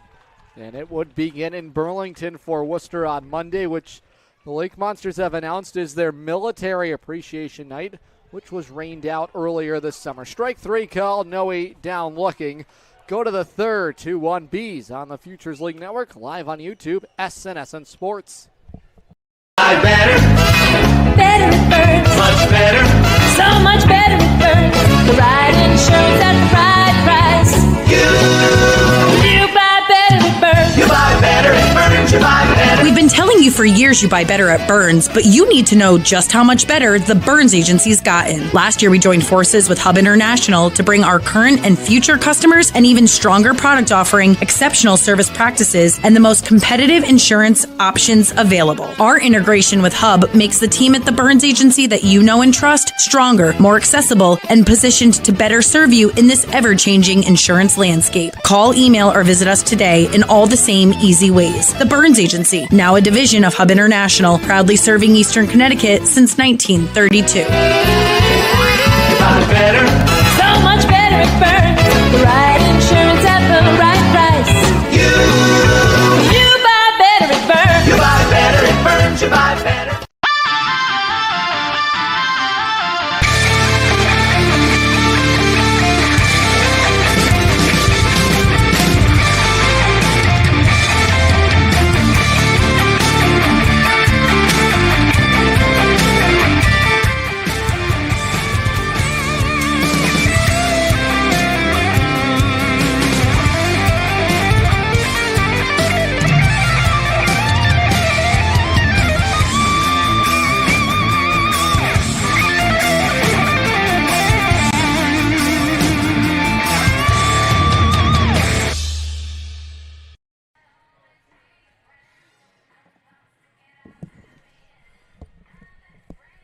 Go to the third inning. Alex D'Ambrosio back out there, hoping to be a unicorn and work more than an inning for Norwich pitching. Already the third of the ball game. Showing bunt and sliding it back.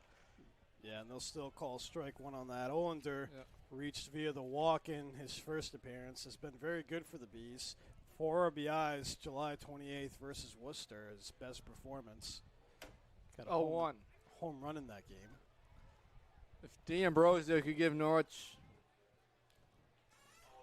love to give him 2 innings, but can't burn him out either. No. But by the same token, you need to cover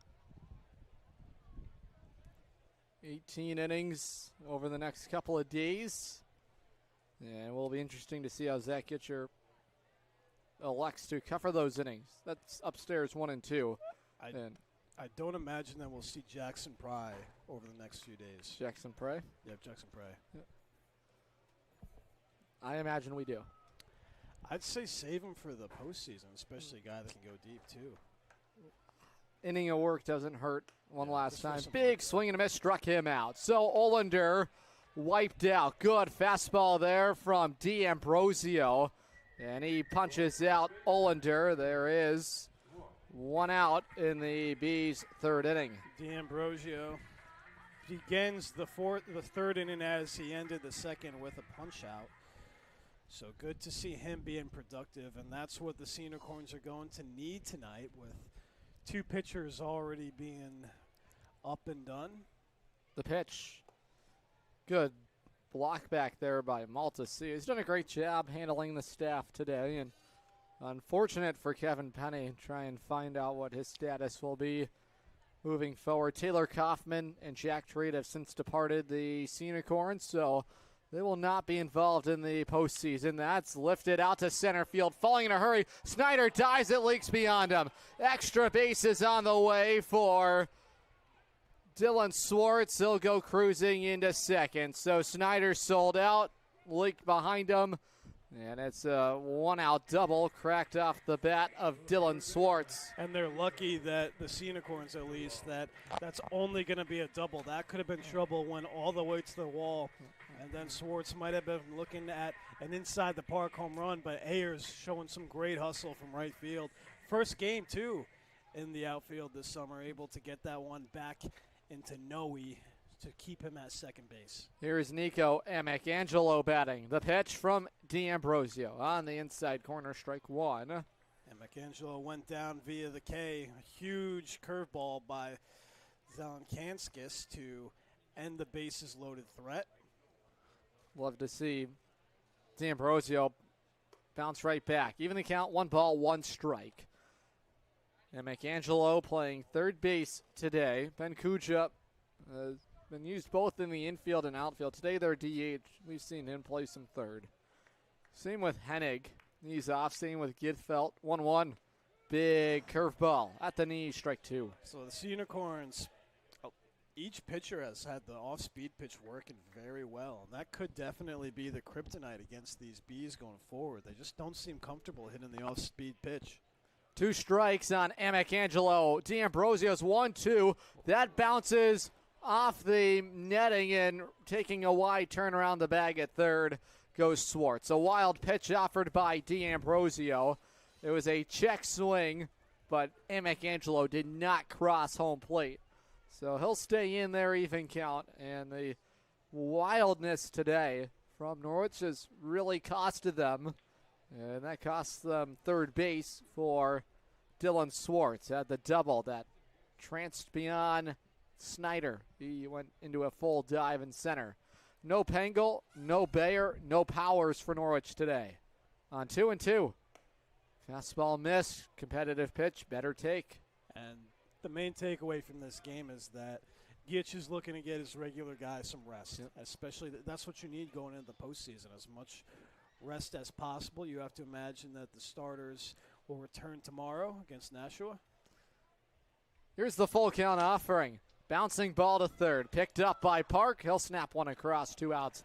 Interesting to make that call at home instead of doing that tomorrow on the road in Nashua, where you frankly don't have to travel your regulars if you didn't want to. And you could start some of your other guys out there, but it's Zach Gitcher's roster, and obviously he makes those decisions. But interesting, obviously, for it to be done at home and against a playoff-bound opponent in New Britain, and a team Norwich could see in that postseason. And why not give your big dogs a chance against these Bees Arms? And this has been a group that's really held down Norwich offensively, even more so at Dodd Stadium. 1-0 count.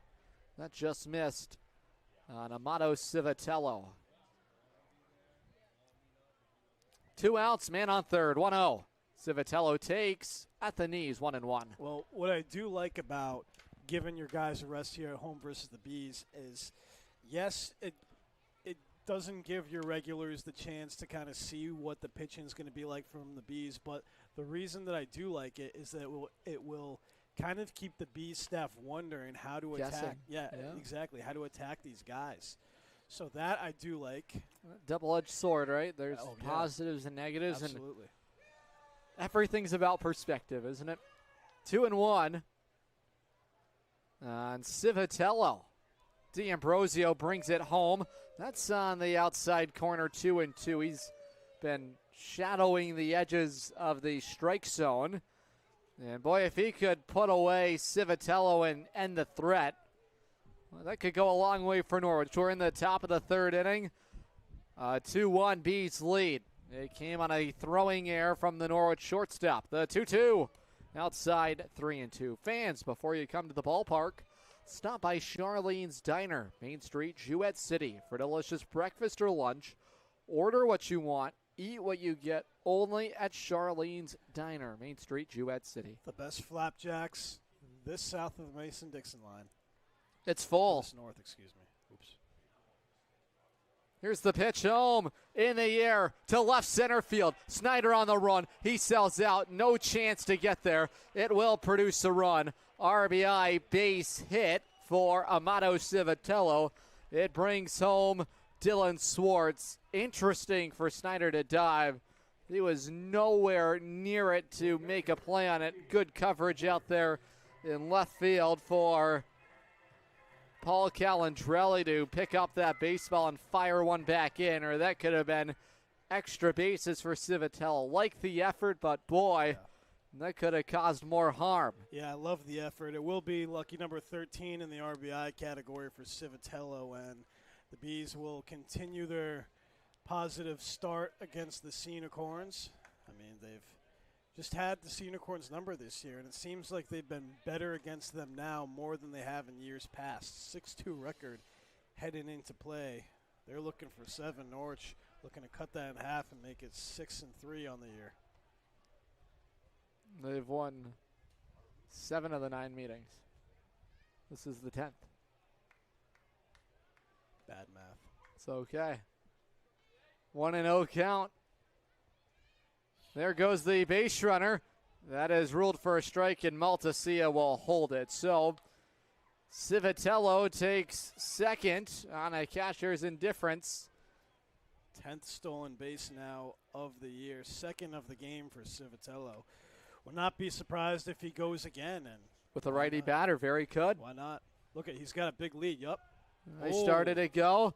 Lob it over. D'Ambrosio could not balk there. And a veteran move there by Dembro. This is a guy Norwich really needs, a veteran guy. Just about to begin his senior campaign at Ryder. They made their way into the NCAA tournament. 1-1 count. D'Ambrosio set, checking in on Civitello. Outside, 2-1. Bees have been very aggressive from second base here tonight. And we see Civitello dancing around there. Really would not be surprised to see him go again. 2-1 count especially, and as you said, with a righty in the batter's box. Would make it tough. Starting to go. Holds up, pops one up. Foul territory on the right side. Long run out there. Howlett gives it chase. It's in the seats. Yeah, just hung up a little bit too short there for Howlett. And 2-2 count, though. 2 outs, so that is the one silver lining. Humid one out tonight, too. It is. Yeah, it's wicked humid. Dog days of summer. Seriously. 2-2 count. D'Ambrosio from the stretch. In scoring position is Civitello. He represents some more insurance. 3-1 Bees lead the game. And the count is run full. Yeah, Wirtz was thinking about chasing after that one. He is 1 for 1 with a single. He got that in inning number 2. Only in the third right now. Another check in. D'Ambrosio will throw one over. And back in there, Civitello. So, despite the humid weather, I'll be going somewhere technically cool after season ends. South America, even though they have their winter, it's basically like 75. Full count. D'Ambrosio set. Big lead over there. This has popped up. That's going to go camping in the seats. Civitello's been busy on the base pass trying to take extra bags. And with a situation like this, Civitello's going to be dancing around at second base no matter what. You just have to focus on the batter, and if he steals, he steals. But with 2 outs, really anything can happen in this moment. It is Wirtz batting. He has a hit today for New Britain. Another one could drive in more. The pitch. There's the big bender. He struck him out. No, he didn't. Oh, boy. Wow. Wow, borderline. Super, super borderline. That looked like it was strike 3. Maltasia letting the bench know what his thoughts. Boy, I thought that was yeah, you were all over the zone. Yeah, I thought it Boy. was too. Can we get a replay of that? Yeah, we just did. Yep. Man. So Norwich not getting a borderline pitch their way. That looked like strike 3. Shops lines strike 1 foul down the right side. So 2 are on, 2 outs. And D'Ambrosio really having to use up a lot of fuel in this 3rd inning. We're only in the top of the 3rd. Yeah, it's crazy. This ball game now we're 15 minutes old. Nothing in 1 pitch. Outside 1-1. Boy, commend the Bees. A lot of foul balls. They have really gone battling today against Norwich pitching, and they haven't made their life easy. No, not at all. And ball 4 to Ian Wirtz doesn't help the case. Shops bats. 1-1. The pitch.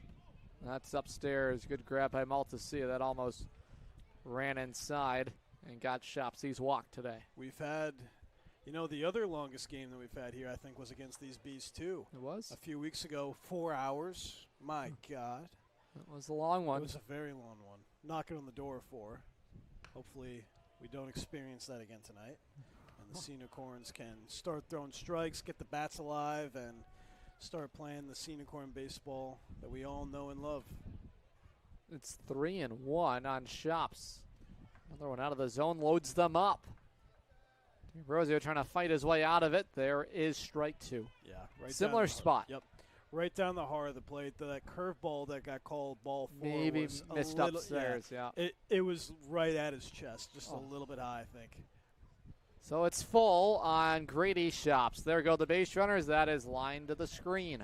You know what? I wonder, obviously, with major leagues this year, you've seen that batters and pitchers can challenge the spot of their pitches, whether it was a ball, whether it was a strike. You have to wonder when it would make its way into collegiate summer baseball, college baseball as a whole, and even the Futures League. Count is full. It's 3-2. The pitch. There is ball 4. That looked like it caught the inside part of the zone, but another borderline pitch called a ball, and now the bases are going to be loaded for the Bees. We'll get a replay on that one again in just a second. And, yeah, that one was definitely on the inside part of the plate. No doubt about that. I thought that missed more than the ball 4 earlier to Ian Wirtz. Either way, they are loaded, and the walk parties continue. There's strike 1. Needed that strike right there. Kuja has yet to walk in today's game. Actually, no, he did.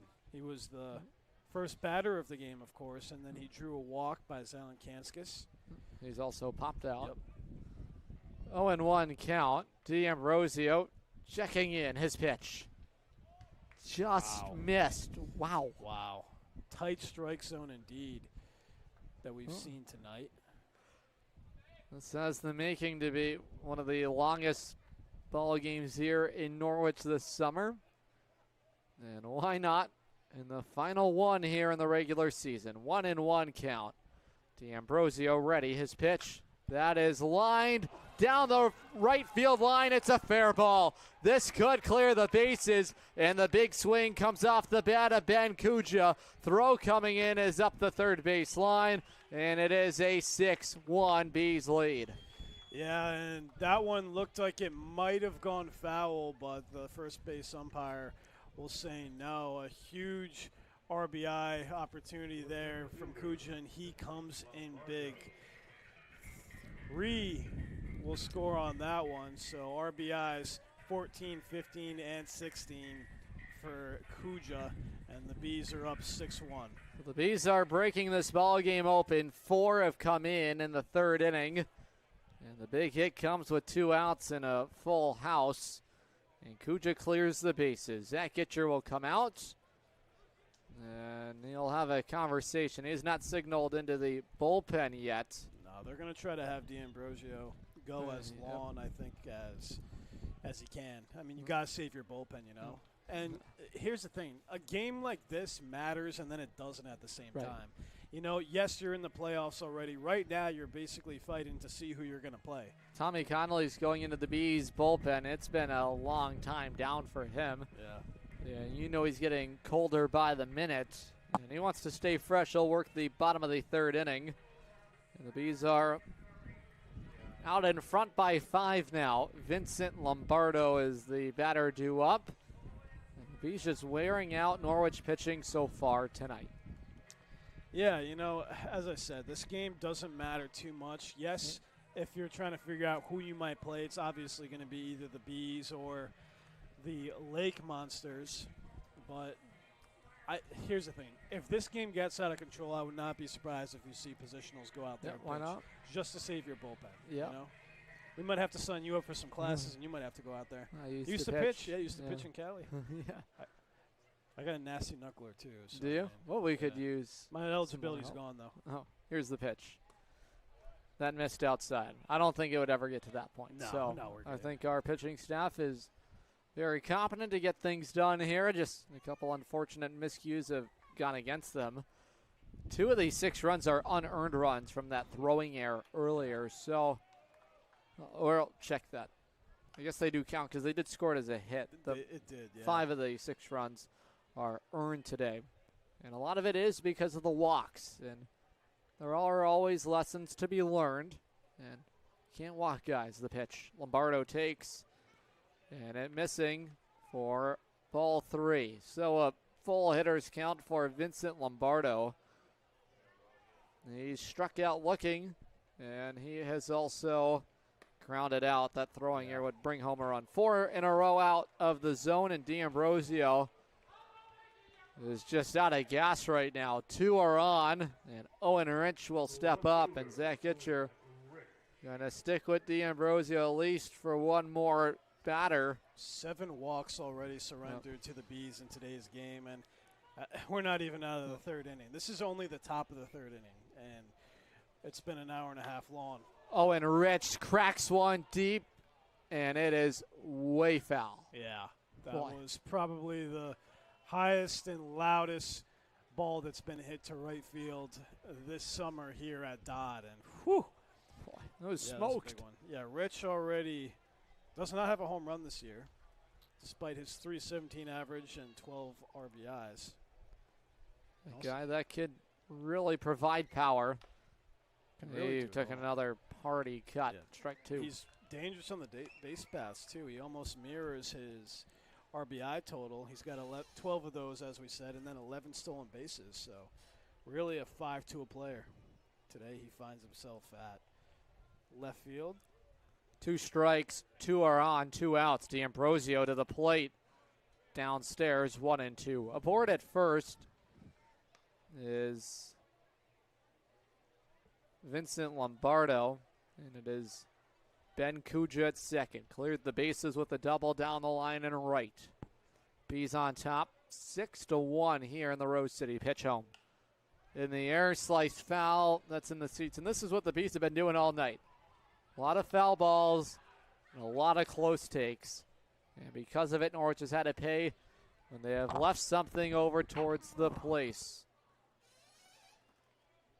6 runs on 4 hits. Norwich 1 run on 2 hits, 1 error. Norwich started the scoring today, the last 6 for New Britain. Ooh, That I don't know where that wow. misses. Try to get a replay of that one if we can. Close. That looked like strike 3. Oh, yeah. Strike zone is a little inside. But still, it's hard from up here, you know, even though we got a bird's eye view. 2-2. There go the runners. That is punched through the right side. Kucha will come around, and the Bees lead the ball game 7-1. So D'Ambrosio does not get strike 3, and Owen Rich punishes him. And that is it. Zach Gitcher will come out, and he'll bring the hook with them. D'Ambrosio struggling tonight for Norwich, as has the pitching staff. Need a new arm. Will be the 4th of the ball game. D'Ambrosio departs. Meet the new arm when we come back. Dinosaur Place is roaring fun for all ages. Have you ever driven by the Big Dino on Route 85 in Montville, Connecticut? Stop in and check out what's behind the fences. Jurassic adventures await you. The Dinosaur Place is the largest dinosaur-themed family fun park in New England. A lot of value for one-of-a-kind attractions. Over 100 life-size dinosaurs, nature trails, and playscapes. Visit our popular T-Rex Tower and zero-depth dino-themed splash pad. Plan your next adventure. Go to thedinosaurplace.com. Looking for the perfect shed? Come to SCR Structures and Sheds in North Franklin. Whether you're buying or renting to own, we've got you covered with 90 days, same as cash, and guaranteed price matching on any competitor's advertised shed of the same quality. That's scr-structures.com. That's SCR Structures and Sheds, built right, priced right here in North Franklin. scr-structures.com. Back here in the saddle at Dodd Stadium, Mike Neville alongside Adam Plager. This is the final regular season home game for the Sea Unicorns, but the semifinals just around the corner. The chase for glory starts. Game 1, Monday, August 10th. That will be an away game. Game 2 will be right here at Dodd Stadium, Tuesday, August 11th. Tickets for that game will go on sale tomorrow. Very excited for that. And then Game 3 will be away if necessary. The chase for glory back here in the Rose. It's a great time of the year. New pitcher for Norwich is Sean McGettigan. This is a guy that has been able to give Norwich length. It's 7-1 New Britain. And boy, they have been roaring since the break. And they have not played many close games as of late. Took down Nashville 11-1 yesterday. And boy, they're enjoying a fun Thursday night at Dodd Stadium to close out the regular season, the home portion of it for Norwich. We'll be with you tomorrow night in Nashua and Saturday in Westfield for our away game coverage. Norwich hoping to find their way out of the woods here tonight. Sean McGettigan gets himself ready to go. 2-1 record, 15 1/3 innings for McGettigan, 17 strikeouts and a 3.45 ERA. He has been very, very effective. He throws strikes for the Sea Unicorns. His last outing, let's get a look at that, took place July 31st. It'll be 3 innings pitched, 4 hits, 1 run. Here's Michael Olander. He's been impressive. And a chance to bring in more for New Britain.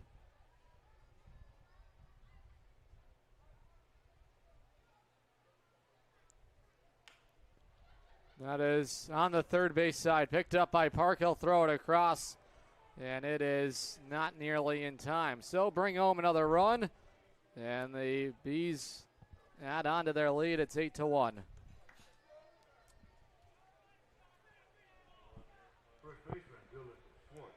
So Dylan Swartz will come to the plate and bat. Bees continuing to stack up some runs here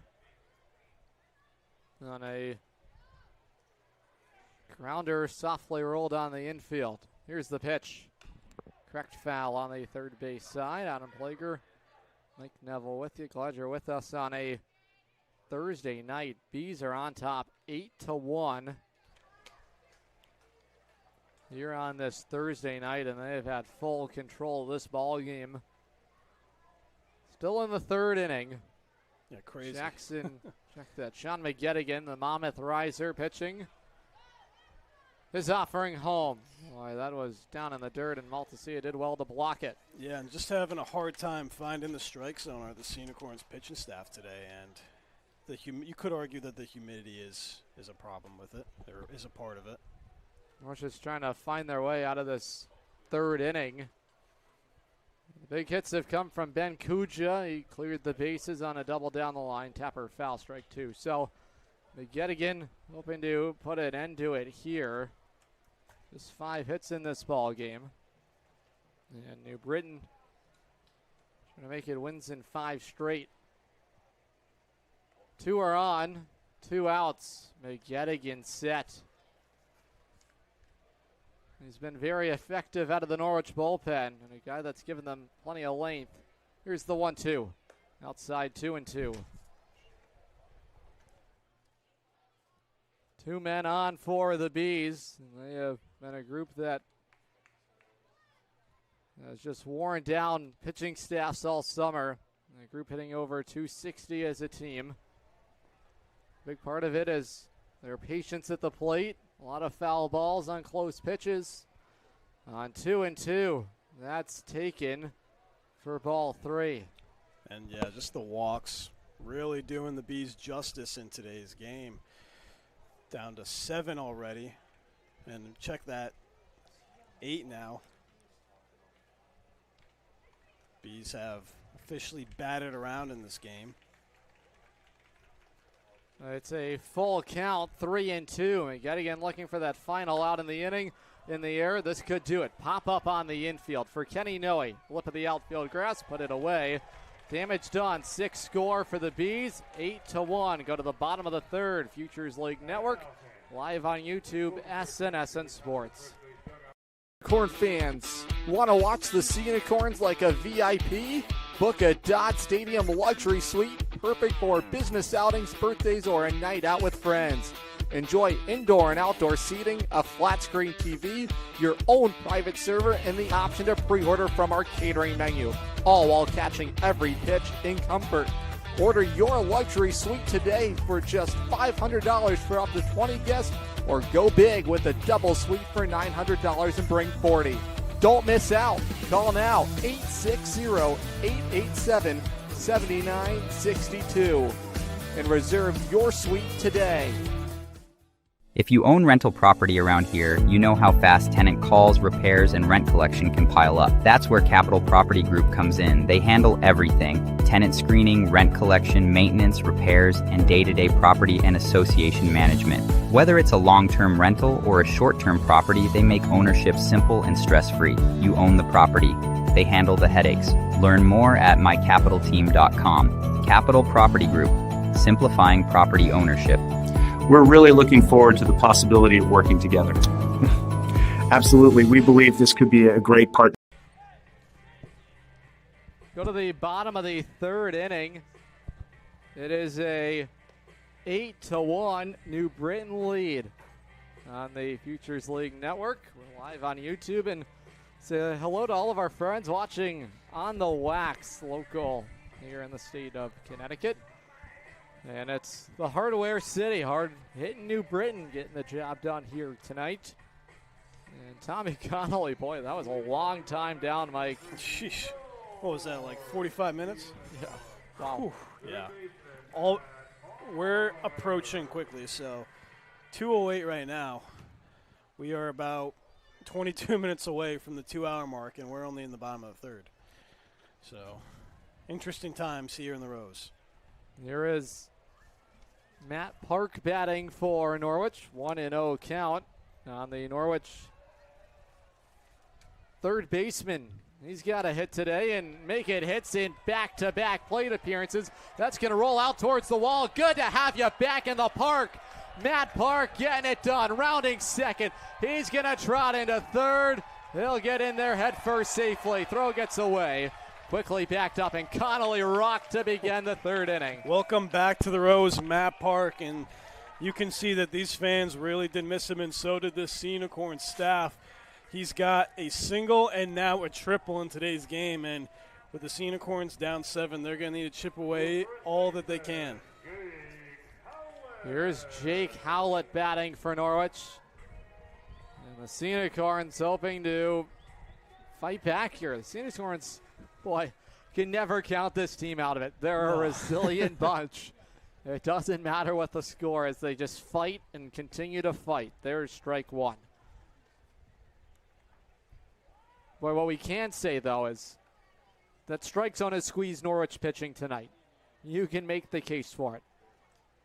Has to go the same way for the Sea Unicorns. Those similar pitches where Norwich thought they could have been out of that inning with the ball game still 3-1. Boy, those calls have to continue the same way for Norwich. You know, they're able to get one in the first, and as you said, it's been a long time.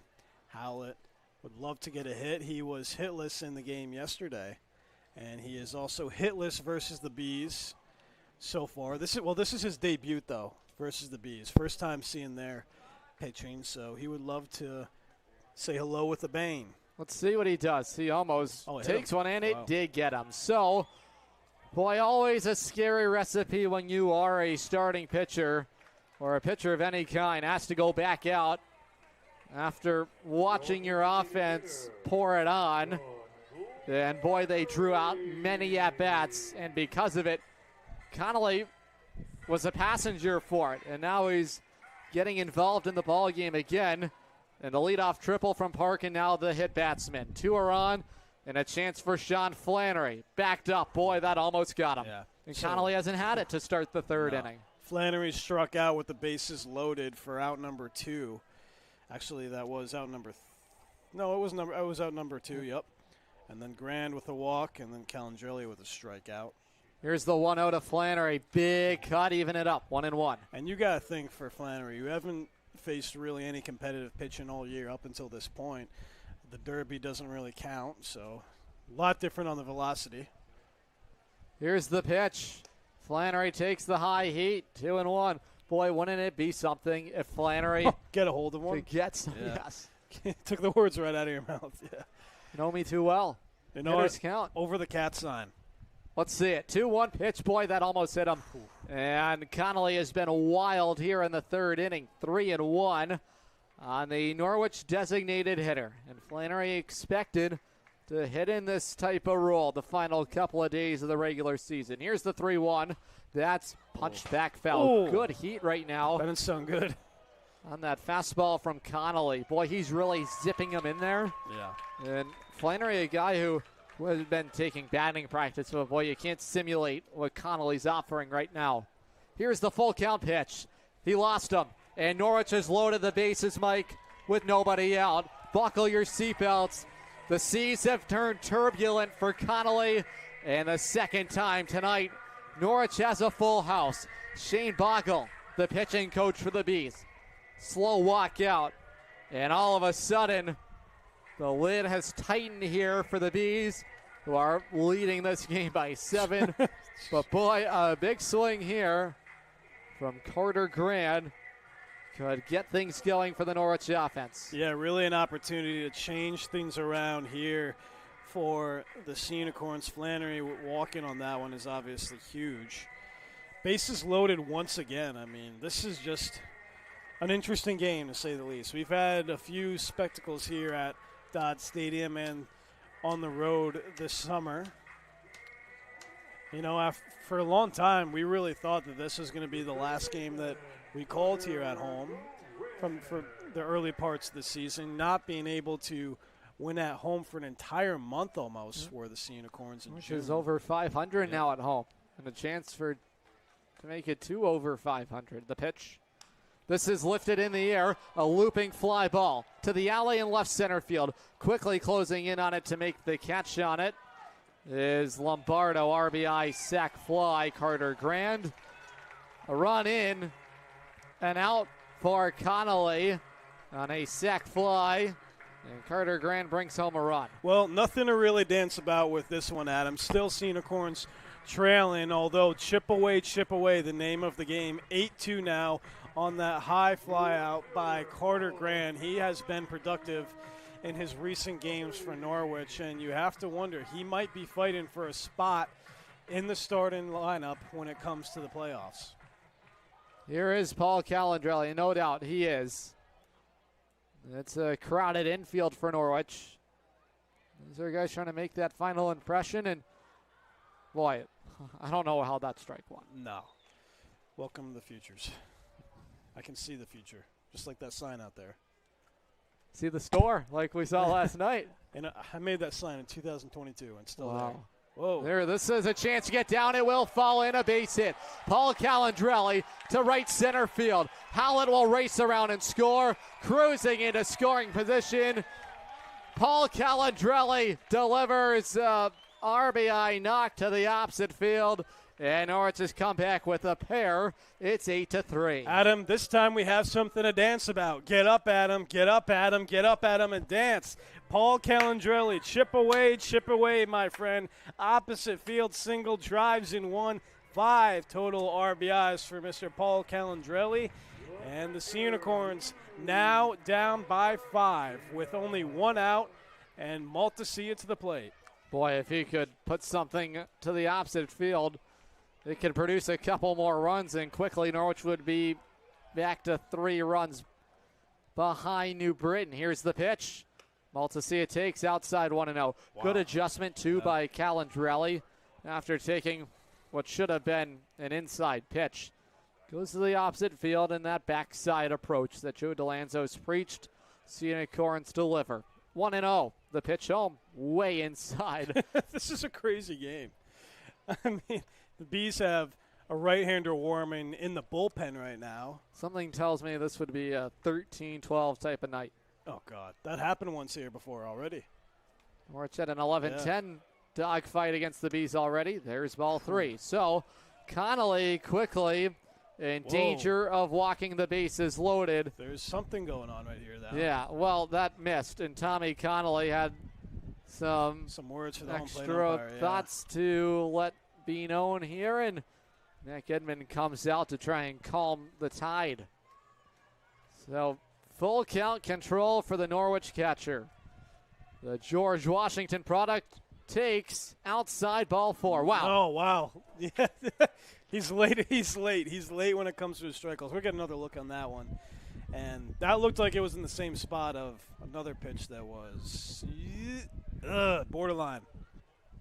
Whoa, there's a conversation now going. Oh, a balk. He's going to call a balk on him. No, I think that was ball 4. I thought I that know. was ball 4. He called a strike. Well, Norwich is going to get first base. They are loaded for Norwich here. And the Sea Unicorns quickly with a chance to really mount something. And this will be it. Mac Edmond comes out, and Tommy Connolly simply didn't have it in the 3rd inning. And that's the rescue run. Over 30 minutes for the Bees offense, and Norwich has come surging back. They're loaded, trail by 5. New arm when we come back. Unicorn fans, ready to rep your Norwich Sea Unicorns? Dive into the point-of-sale team store. From hats and jerseys to gear that covers every base, show your Sea Unicorn spirit and style. From ballpark essentials to unique souvenirs, there's something for every fan in the pod. Stop by during any home game or shop anytime at seaunicorns.milbstore.com. That's seaunicorns.milbstore.com. The point-of-sale team store has you covered all season long.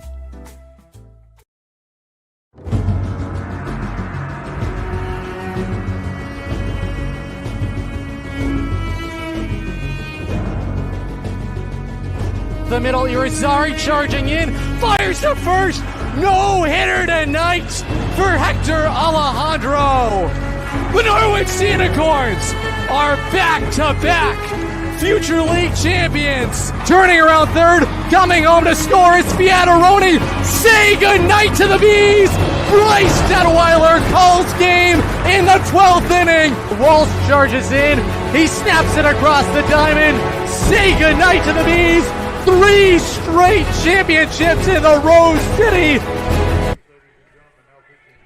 Back here in the saddle at Dodd Stadium, Mike Neville alongside Adam Plager. On the Futures League Network, new pitcher to tell you about it will be Jake Harmony, his 6th appearance toting the rubber for the Bees. He's got a 1-1 record, 7 innings pitched. Adam, what can you tell us about his most recent outing for the Bees? Jake Harmony in, brother of Tyler Harmony. That last outing was against those Vermont Lake Monsters. Went 2 innings, and he struck out a batter. Not allow any hits, no runs. And this is a guy that's 6 punch-outs over 7 innings of work. Recent addition for New Britain. His 6th appearance of the summer. 5.14 his ERA. And Norwich hoping for that big swing here in the bottom of the 3rd inning.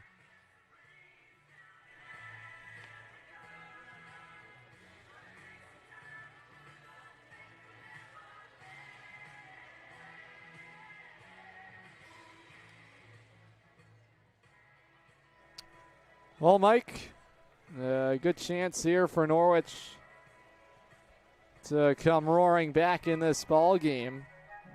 After they looked toast, it was 8-1 Bees, and quickly the tables are starting to turn Norwich's way. You know, it's never a dull moment here at Dodd, never a dull moment here in the Futures League. It's been a very interesting summer here in the Rose, and Sea Unicorns looking, of course, that chase for glory. They have a chance to do something big here with the bases loaded and Jacob Snyder to the plate. Snyder takes a big swing for strike 1. So they intentionally put Maltasia on, and that loads them up. Jake Harmony working. Uses that fastball early. Right back to it. Snyder late to it again. So Jacob Snyder has a hit today. Poked a base hit into right field. So this is an interesting stat for you. Two-way players in the lineup tonight for the Sea Unicorns, Jake Snyder and, of course, Sean Flannery. Don't see that too often. Slow roller foul. Ooh, nice souvenir for a fan. Flannery today for Norwich.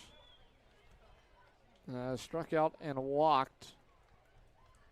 Flannery is that base runner over there at third. Calandrelli at second. Maltasia at first. Bottom of the order, trying to storm back for Norwich in the third. The 0-2 on the ground over to second. Charging in on it is Civitello. The relay throw to first, not in time. Snyder legs one out, and Norwich gets a run on a fielder's choice. Ground out 4-6. And good work by Snyder to beat that out. Well, it'll still be an RBI for the Sea Unicorns, and Norwich having a very successful inning here, continuing to chip away. It is now 8-4 Sea Unicorns, or 8-4 Bees. 3 runs scored in the bottom of the third. Chance to do more with Henry Ayers to the dish. Ayers takes low, ball 1.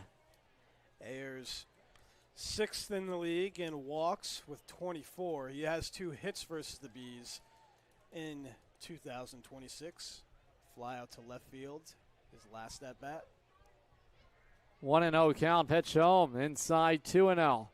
So that was only the first out of the inning, mind you, too. So second out, excuse me. Yep. It still says 1 up there. We apologize on the scoreboard here at Dodd.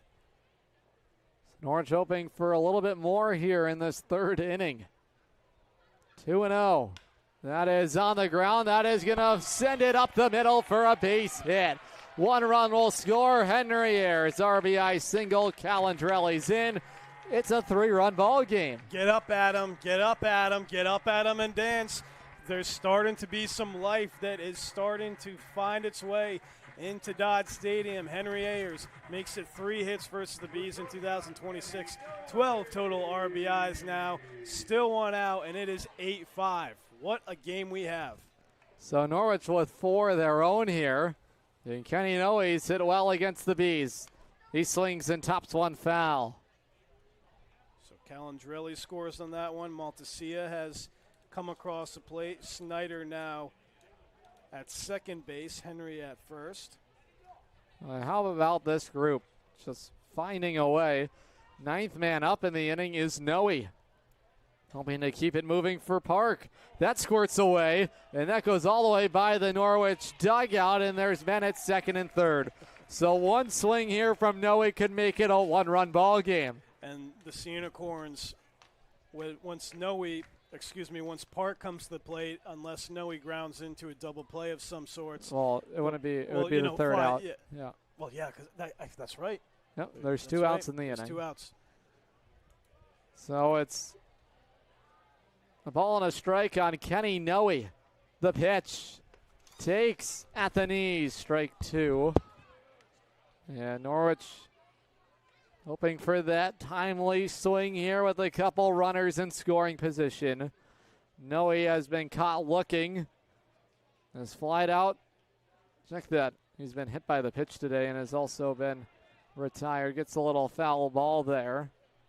It looks like they got that out back up there on the board. Yeah, I had to go on some official PD business. What can you say? Just making sure they have it correct up there on the board. That is a good thing. 2 strikes on Noe. The infield at standard depth all around for New Britain. Harmony set on 1 and 2. Cut on and missed, and he strikes out. So Norwich gets 4 back. It is an 8-5 ball game to the 4th inning when we come back. Better it burns. Much better. So much better it burns. The right insurance at the right price.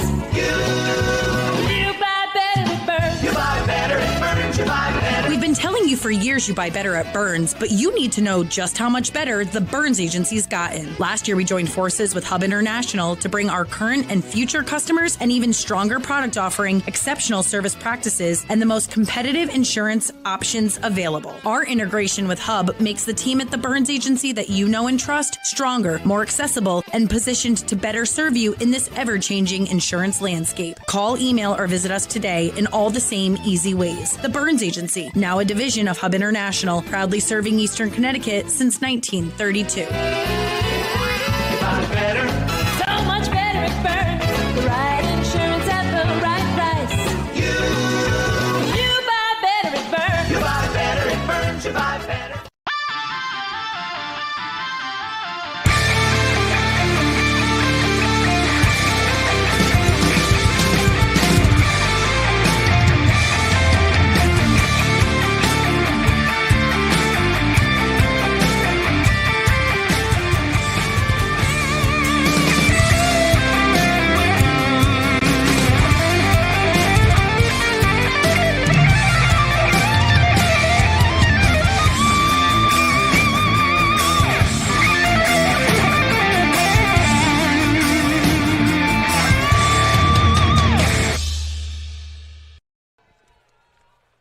We head to the 4th inning.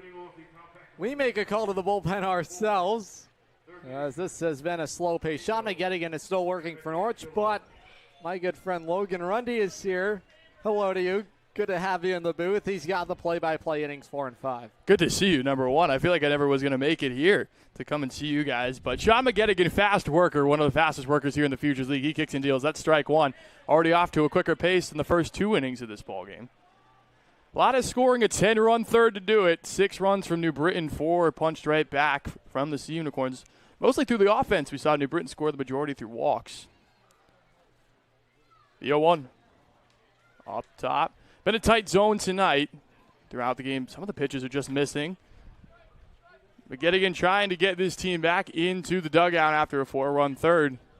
11 hits between the two sides, 1 error, just a Kenny Noe throwaway that led to a pair of runs. Slider up top, 2-1. Feels like one of the slower games of the year so far.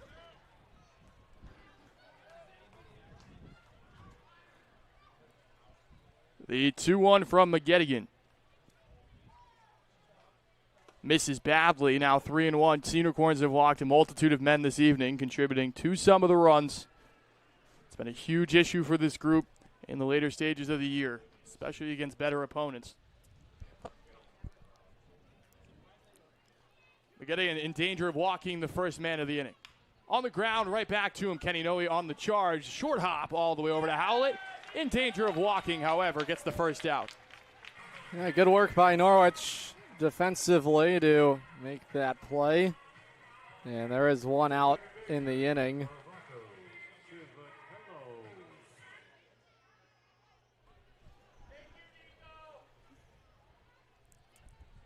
So a ground out to start the inning.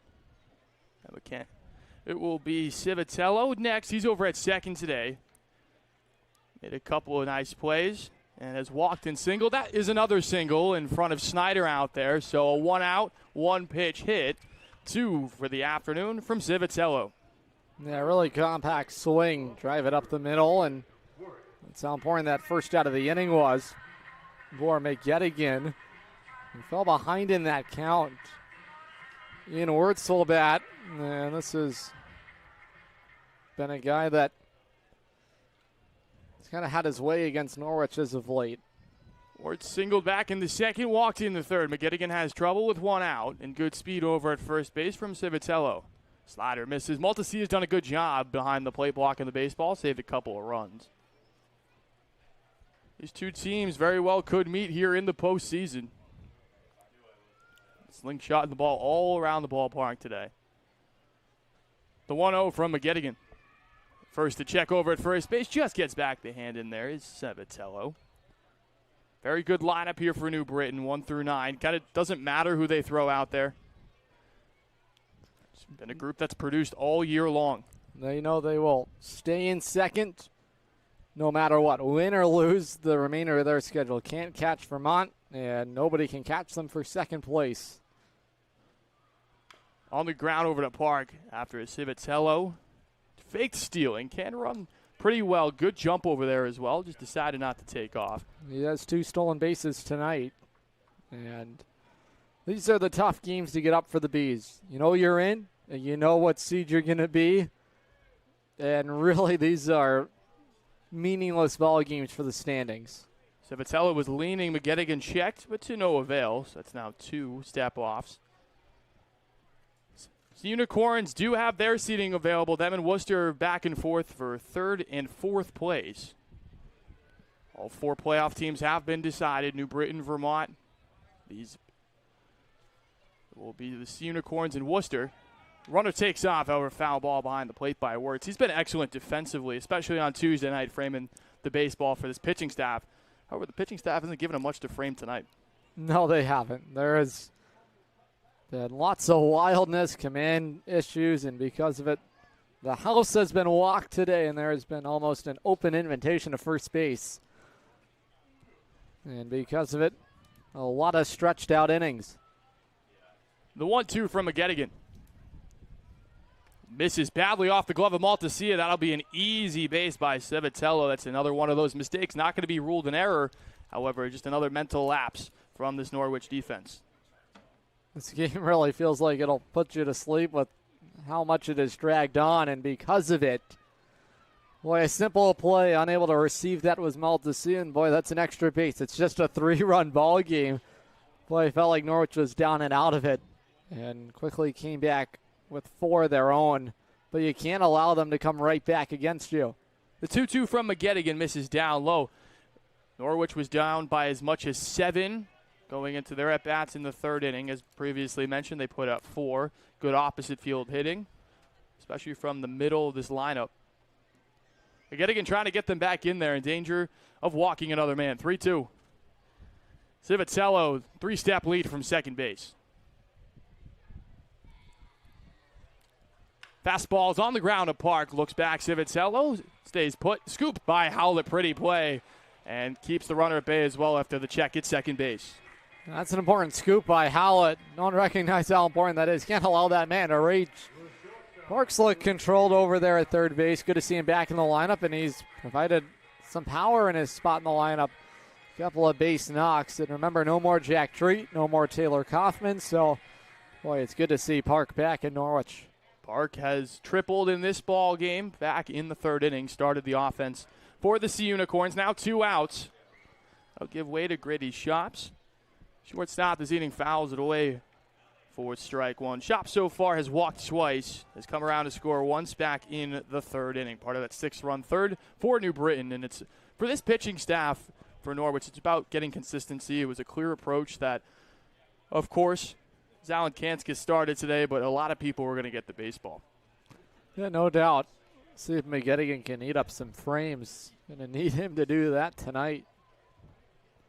The 0-1 from the tall right-hander. Wild one. Maltasia doesn't have a chance.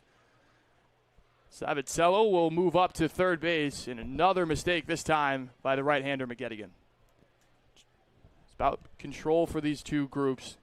New Britain, who's one of the sharpest pitching teams here in the Futures League, has not had it tonight. As you saw, Conley just wasn't right. Gave up 1 in the first inning and 4 in the third. Clean second.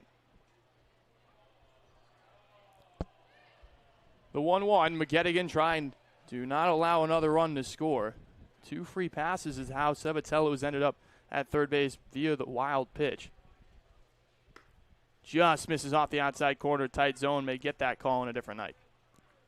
Good balance, better delivery by McGettigan. Overthrew that pitch right before it, and Savitello went cruising into third. Either way, got to make a good pitch here.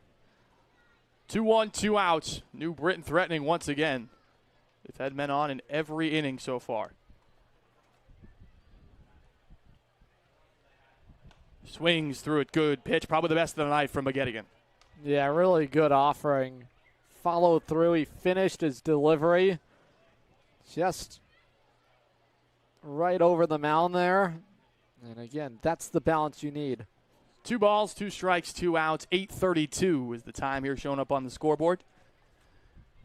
As we're just here in the visiting half of the fourth. Shops trying to drive in another run.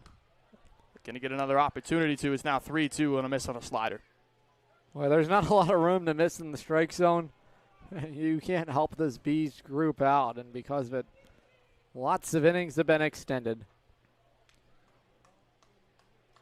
Got to try to wiggle out of it.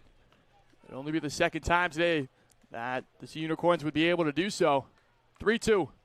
Fastball misses badly and a free pass given out. That's yet another free pass given out by this staff. The third walk of the day for Shops, and that'll flip over the lineup card to Ben Kuja, who's doubled back in the third and walked as well.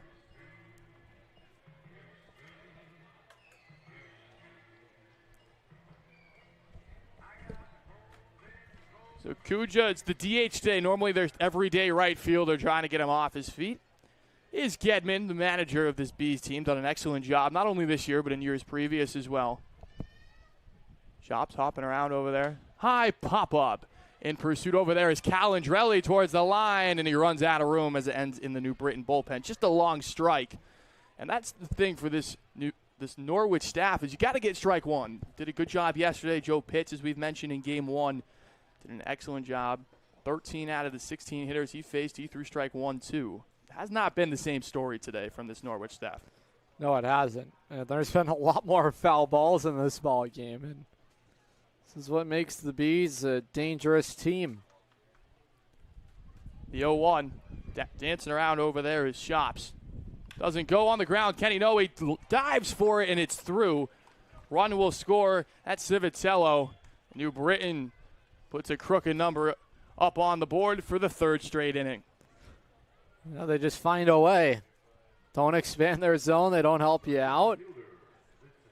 And Ben Kuja delivers here in this fourth inning RBI knock. And I tell you what, this is the team you get in the first round.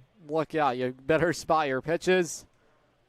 They don't swing it many outside the zone, and when they do connect, boy, they make it hard on you. Sure do. Lombardo will be next. Maltasia shaking his hand there as he blocks the baseball. And it's a team 1 through 9. This is probably not even the A lineup that they can roll out. No Hennig, no Slauson, no Githfeld. I mean, the list goes on.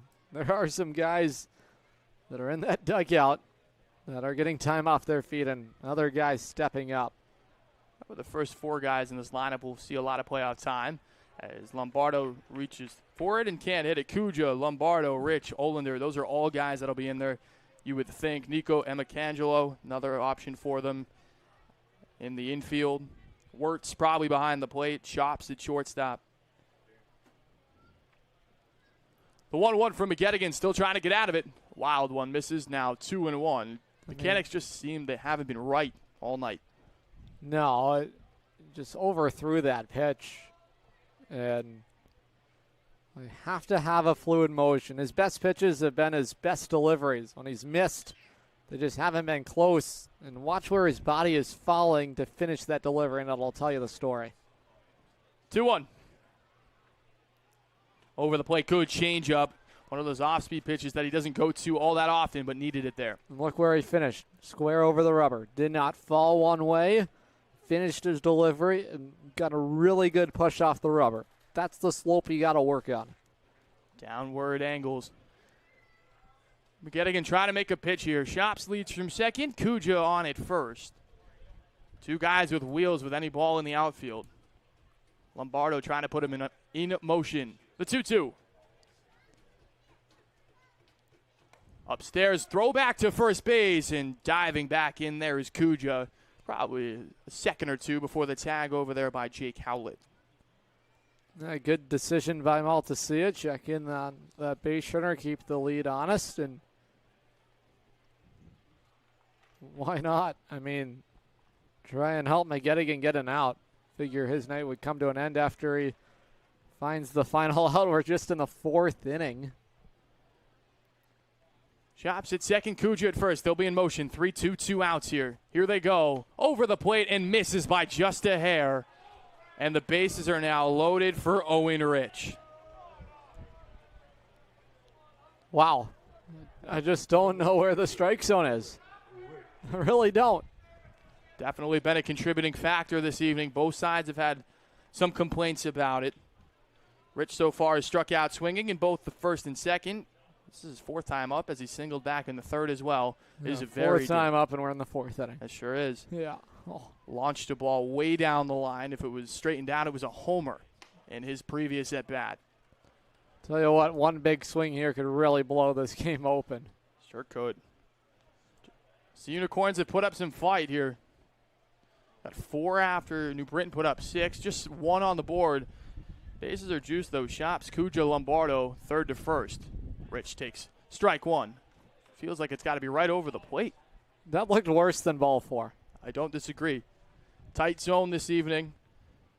As we get here closer to the playoffs, you might think it gets a little tighter around the edges. Nevertheless, 2 outs. McGettigan used a lot of bullets to try to get out of this thing. Rich lines it right back up the middle. Snyder collects. 1 run is in. Another one is coming in. That's Kuja. The throw is cut off by Howlett. No throw to the plate. New Britain plates 2 on a pretty swing up the middle by Owen Rich. Back-to-back singles in his 2 at-bats. That's a good swing. But again, the zone has been squeezed, and because of it, that goes down Broadway, and Rich turns it right back around. And this is a 6-run Bees lead.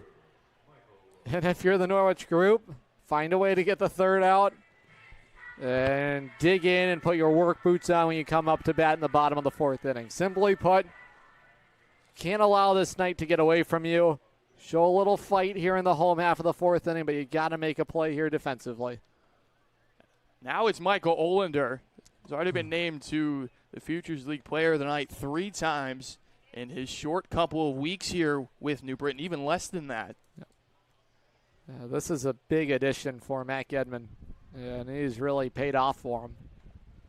Those are the ads late in the year that can really change the direction of the season. Not to say the Bees were a team wondering if they were going to qualify for the playoffs, but boy, that could very well put them over the edge. And boy, that's a big ad in their outfield. Olander is going to be a sophomore at Lehigh this year. The 0-2. Broken bat, that's up the middle. It's going to be a really tough play for Noe. Olander can run. Oh, he's off the bag, but he looked like he held it at first base. Howlett did for long enough. What a play over there. Barehanded scoop by Kenny Noe. And that saves what could have been a massive inning for New Britain. here in Norwich, Connecticut. Sea Unicorns going for their 4th go-around at the plate. You're watching Futures League Baseball on the Futures League Network and SNSN Sports.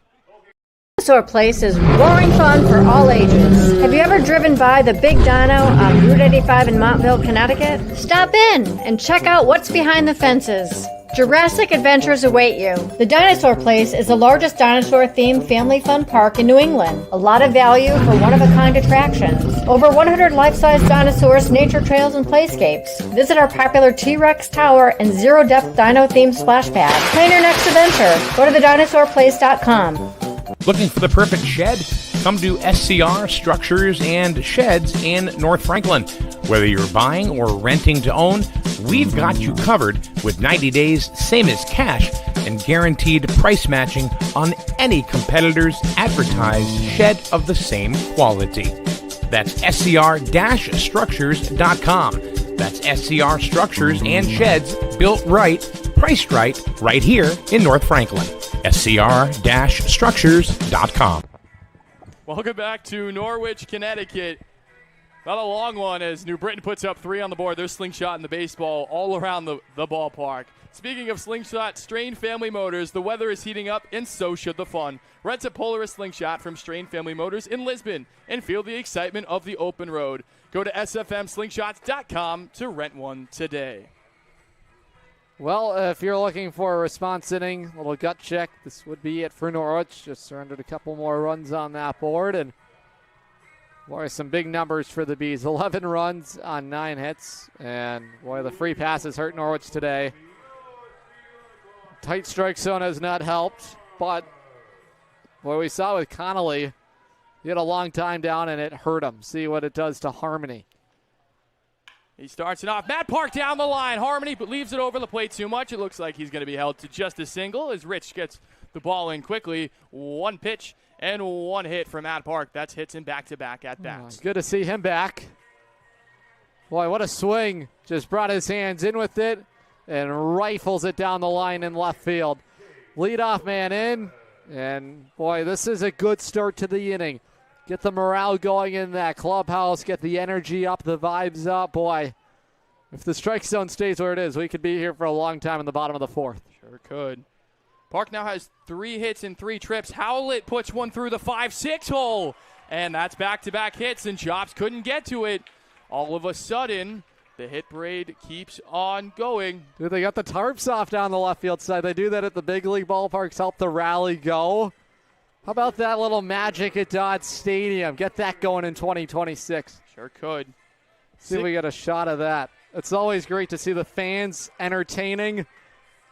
Boy, I give them credit because there have been some long stoppages during the game. I think the big stop, we hope Kevin Penny's okay. That's a big storyline. Walking around downstairs, he seems to be all right, has bicep tendons.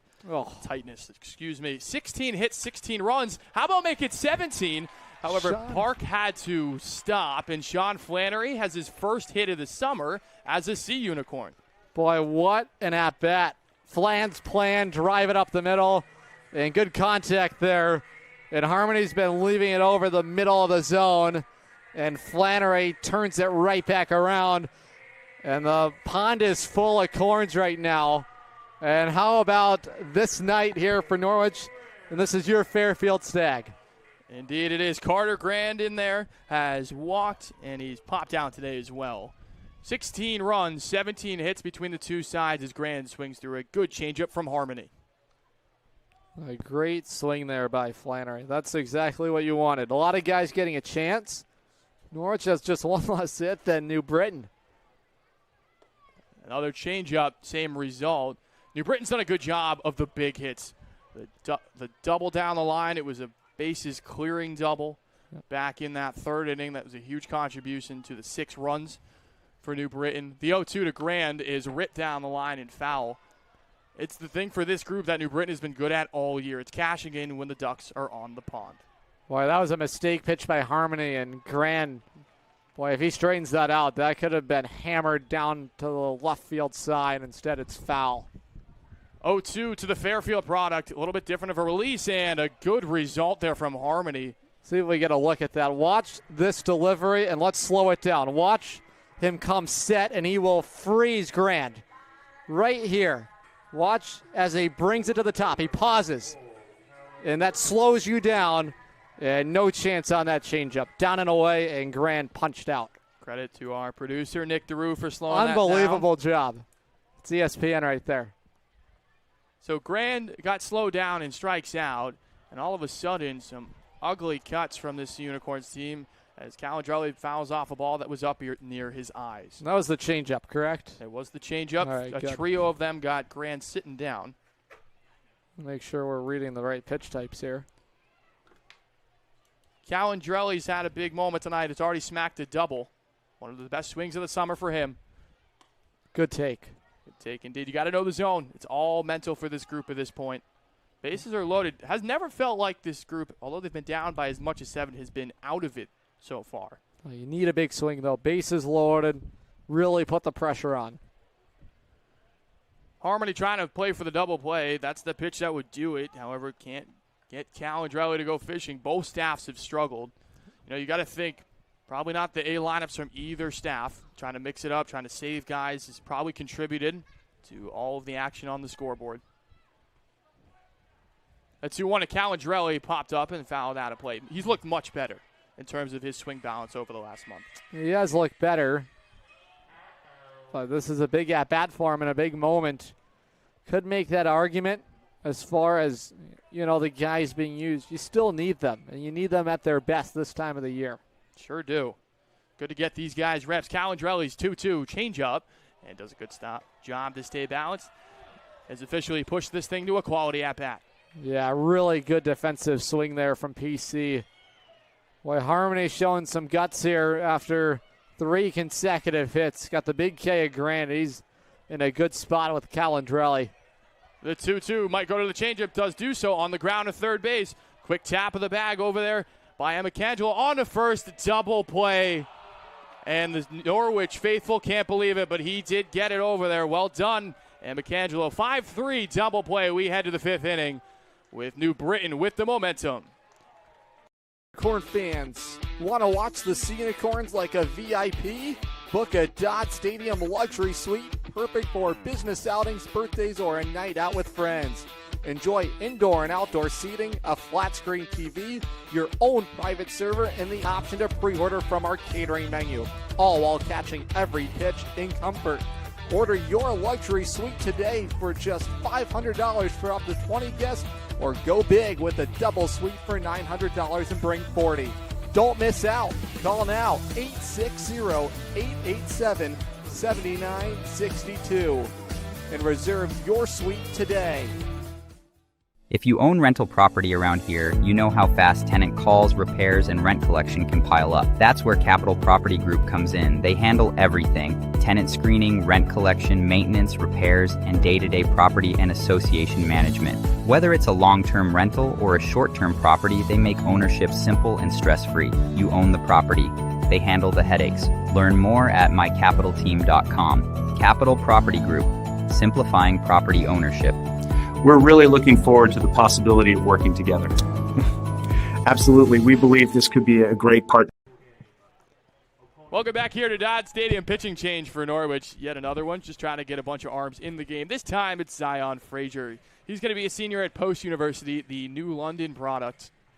So far this year, has had some good and bad moments. It's the good in the first. In what has been strugglesome is the second inning of his outings.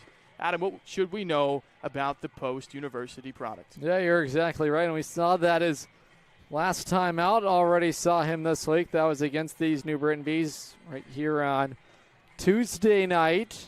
Frazier has worked 10 1/3 innings. ERA sky high 7.84. His whip 165. 9 punch-outs to the 2 walks. So the guy that doesn't allow a lot of free passes, but he's allowed opponents to get a good swing off against him. Opponents are hitting .341 against Z, and because of it, it has created a lot of harm against him. So I like the control the strike zone, but boy, he has missed, and it has hurt him at times. Last outing for Frazier, as we mentioned, that was back on Tuesday, went 2 innings. Yeah, he did not allow any runs on 2 hits. Struck out a man. That was the first outing for Frazier since July 16th. So, yeah, that is seen sporadic usage. They see him around the ball club and hoping to get a quality inning from him here. 6-run ball game, and well, he can't allow the bleeding to worsen. Sure can't. Dylan Swartz will be his first opposition. Swartz is over at first base today. Has walked and doubled so far. He's 1 for 2 with a pop-up to Kenny Noe to end that 3rd inning. Swings through strike 1. Z's off to a good start. It's all about the fastball. Can he get strike 1? Can he find different ways to get outs? Relies on the ground ball a lot. Sometimes we get the fly out. The strikeout is not his strength. However, up 0-1 to Swartz. That ball is ripped into the gap in right center field. On the run for it is Ayers. Colliding over there is Snyder. And it's a leadoff double after 2 pitches. Swartz has double number 2 of the day. Starts the inning off with a bang. Take a look at this swing from Swartz. This is an offering from Frazier. Stays right over the middle of the plate, and that is blasted to the alley. Extra bases to start it. That's been the danger zone for Frazier. He's around the zone, but that was too good of a pitch. Sure was. That was right over. The changeup just hung up there. Now it's Nico Amicangelo.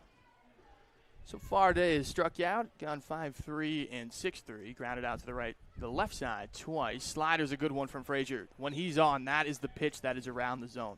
Yeah, it's an important one in his arsenal. And he can tunnel it with that heater. Now the fastball slider change. Well, if you get those working, good luck.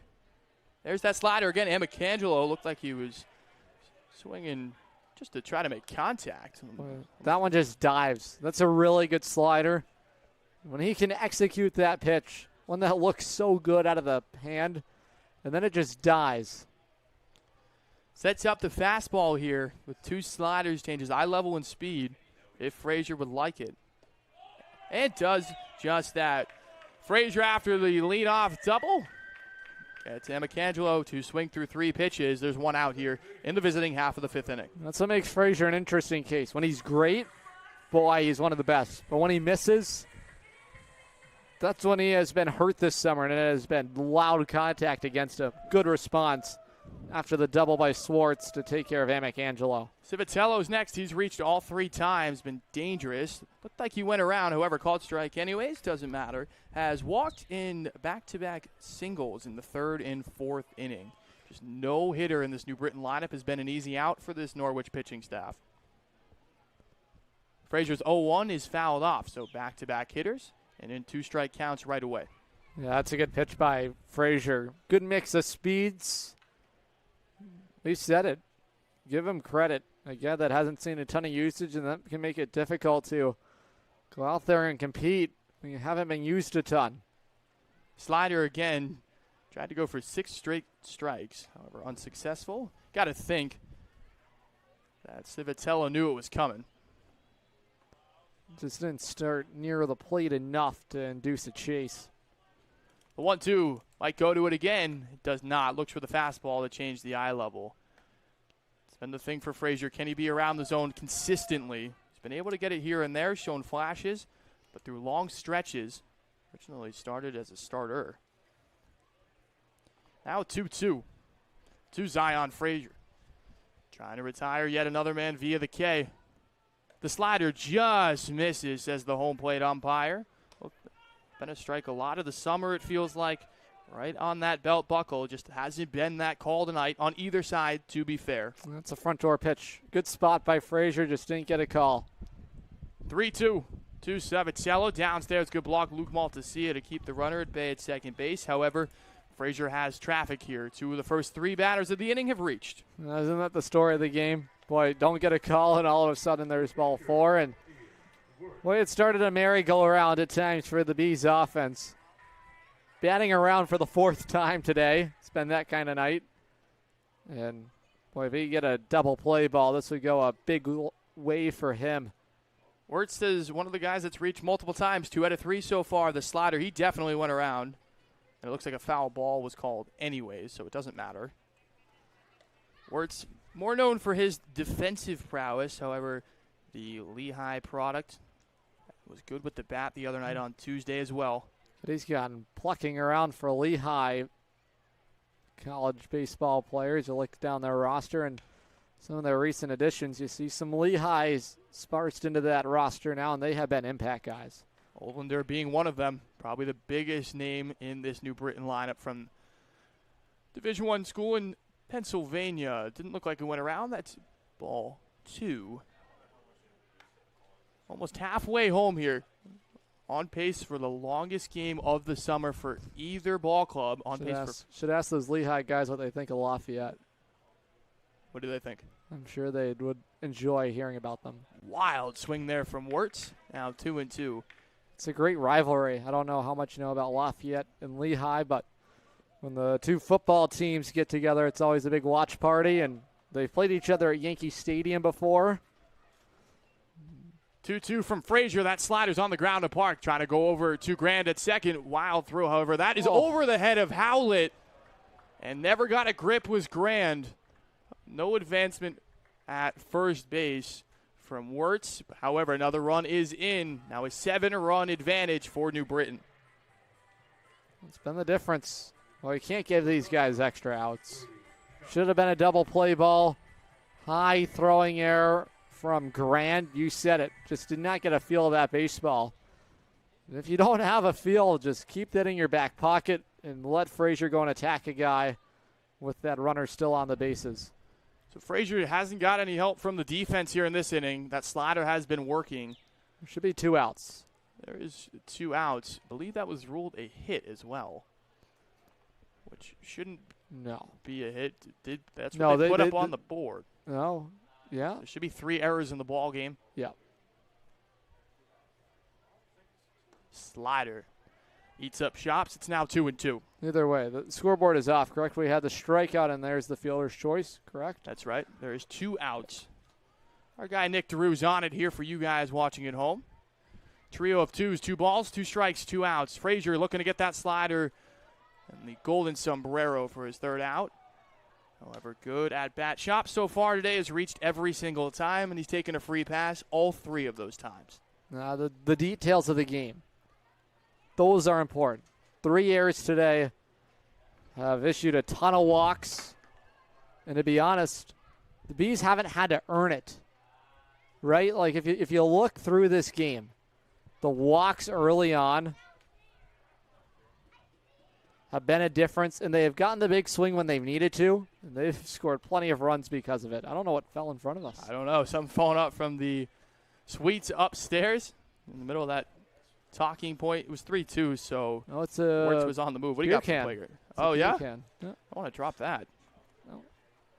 Well, 3-2, 2 outs here. Thirsty Thursday. It sure is, and you'll get your money's worth here as they close here in the 7th inning. Runner goes again. That is poked foul. We'll do it again at 3-2. They did not put a hit up there. They just haven't put the air up. All right. That sounds fantastic. A little H popped up on the board, so maybe that was taken back, and that's all right. That is, yeah. Plager, get a load of this. 17 runs, 18 hits, 3 errors, all of which are committed by Norwich. Yeah. How about that for a filled-up scoreboard? 3-2. Wertz takes off. That is lined in the 4-3 gap. It's another hit for this New Britain offense. That's hit number 11 of the evening. They make you pay, don't they? They sure do. This Bees group, right? You give them extra outs, they hurt you. And that's the sloppiness we saw early on. Sure, you can make the case, hey, there's no Fiataroni, no Powers, Pengel, and Bayer in the outfield. But either way, that's the part of the game that has to be clean in the postseason, especially Vermont and New Britain. And that's another hit as Kuja lines one in there. 1 run is coming around. That's Wertz. He's trying to score. The ball is going to get through. Bad base running over there by Kuja, but he gets away with it as Howlett was the cutoff man. That's another run in, is now 13-5 in favor of New Britain. And this is where things have become troublesome for Frazier, right? Shows flashes of brilliance, and then he has left a couple mistakes over the middle of the plate. And that was tagged. I mean, a pretty swing there. And Ben Kuja just continues a great night for this offense. So New Britain has scored 2 in the second, 6 in the third, 3 in the fourth, and now 2 more here in the fifth. They're going through for the 5th time in as many innings. Their lineup, in that plunks Lombardo. That's another runner on, and all control has been lost after the second out, and manager Zach Gitcher is out for a visit. Right, loaded bases here. And boy, this felt like an inning where Frazier could get through it, and all of a sudden walk a guy and then can't turn a double play there. Back-to-back hard hit baseballs. Those were earned hits for New Britain. Nothing cheap about it. And I tell you what, mistakes add up over the course of a night. Then you see what that transpires into. So the only problem here is with Frazier is there was nobody warming in that New Britain pen except till this moment. So Norwich pen. The Norwich pen, excuse me. Very good. Think about it. I mean, New Britain's pen's been active down there throughout this inning. Now, we could ask the question. Another long time down for the Bees. Would imagine they go to the bullpen here. Harmony's night should be over. I think it should be done just because of the pure quality. Obviously threw up a scoreless frame in the fourth, however, struggled through the third. We'll get you that number in the Norwich bullpen as soon as we can. However, Frazier's got his handful with Owen Rich, who's been fantastic. In the third and the fourth, he has 2 singles and 2 strikeouts in innings 1 and 2. Fastball misses. Now this is, again, the 5th time in 5 innings. And I'll tell you what, there might be a position player up. It might be David Pengel in the Norwich bullpen. Looks like it. Got to think here. It is that time of the year. Looks like Pengel. Great eyes. Credit to Nick DeRue, our producer. He got me there. I will say Pengel went down when this group was down 8-1 in the third. He's now officially starting to throw. Everyday center fielder for this group. Rich, broken bat. That's up the middle. The bat goes into the bleachers. 1 run is in. Now another one is coming around. That's Lombardo. And another run is around. Add 2 to the board. It's now 15-5 in favor of New Britain. Making sure everybody's all right here as the bat flew over the Norwich dugout and into the seats. Looks like everyone's all right. Didn't hit anybody. Just a little bit of a scare. And all of a sudden, New Britain has put up 7 over the last 2 frames. Yeah, no doubt. And they haven't stopped scoring runs since the second inning. 15 in the ball game. And that's how strong Rich is. Broke his bat, and it disintegrated in his hands and went rocketing into the crowd. And he muscles it up the middle, and it's a 10-run ball game. 10-run ball game. Frazier just trying to get an out to get out of here. That slider gets across the plate. Good framework by Luke Maltasia. So you thought here this Norwich team was coming back. It was 8-5 at the end of the third inning. They still have a chance, of course, but now game has turned into a laugher. Runner takes off at second base. Maltasia's throw is not in time, as Park couldn't get the tag down in time. It's another base taken. And that's Cujo over there who takes one. Well, Frazier's not going to get any help here if he's going to get out of this inning. He's going to make a good pitch here and a good count, but this is a big batter in Olander. One of the hardest outs. Only time he's reaches the walk in the first. Wild one. Good read over there at first by Rich. Maltasia blocked it but couldn't keep it in front of him. So in back-to-back pitches, there are free bases given up on top of the walks. You got to think. A little bit of a head-scratcher for manager Zach Gitcher here in this 5th inning. A night that just hasn't gone Norwich's way. Looks like Pengel's ready down there. Frazier can't get an out here. The 1-2. Slider, that ball is ballooned into center field. Snyder's patrolling out there and makes the play. However, New Britain does all the damage. They now lead by 10 here at Dodd Stadium. You're watching Futures League Baseball on the Futures League Network and SNSN Sports. Unicorn fans, ready to rep your Norwich Sea Unicorns? Dive into the point-of-sale team store. From hats and jerseys to gear that covers every base, show your Sea Unicorn spirit and style. From ballpark essentials to unique souvenirs, there's something for every fan in the pod. Stop by during any home game or shop anytime at seaunicorns.milbstore.com. That's seaunicorns.milbstore.com. The point-of-sale team store has you covered all season long.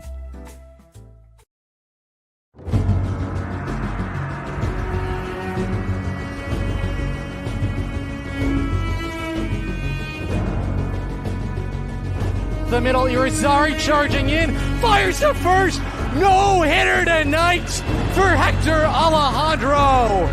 The Norwich Sea Unicorns are back-to-back future league champions. Turning around third, coming home to score, it's Viataroni. Say goodnight to the Bees.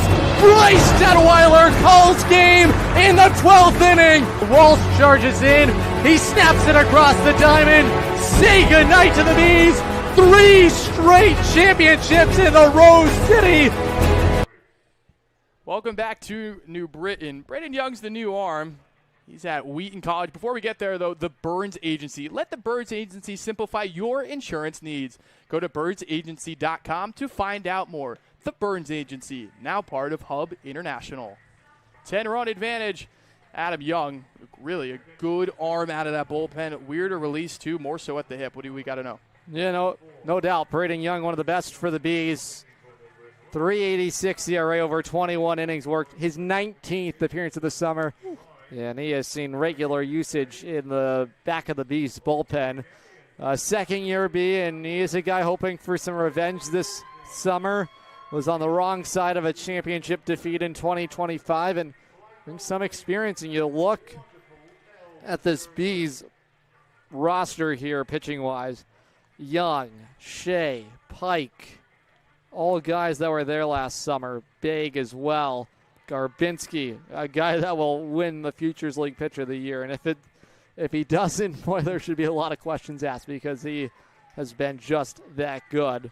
Sean Maletti, another one of those guys. Adam Merritt especially. You see guys like Trey LeMay and Thomas Harding. Boy, it is a gauntlet. And when you have the experience Matt Gedman has residing on his pitching staff, boy, you better come ready to swing. 8-9-1, Young will start with. It will be Maltasia, the George Washington product. He's behind the plate today. Then Jacob Snyder out in center. And then Henry Ayers, who's out in right. Young's first pitch is a wild one, a slider that misses. For this New Britain bullpen, you're actually kind of playing the close in this situation. You're pretty much trying to play for a 9-out save, as now there are 10 runs on the board in favor of these Bees. High fly ball out to right field. Olander takes a couple of steps over. However, 2 pitches and an out. Good start to the night for Young in this New Britain backside of the bullpen. Yeah, how about a 1.08 ERA last summer for Young? Just 8 1/3 innings. Did not allow much against him. So this group has fought many times this year. A lot of big comebacks. None of them have been 10 or greater. Seen a couple as 5s and 6s. So this is a real test for this group down the stretch. Ball 1 there from Young.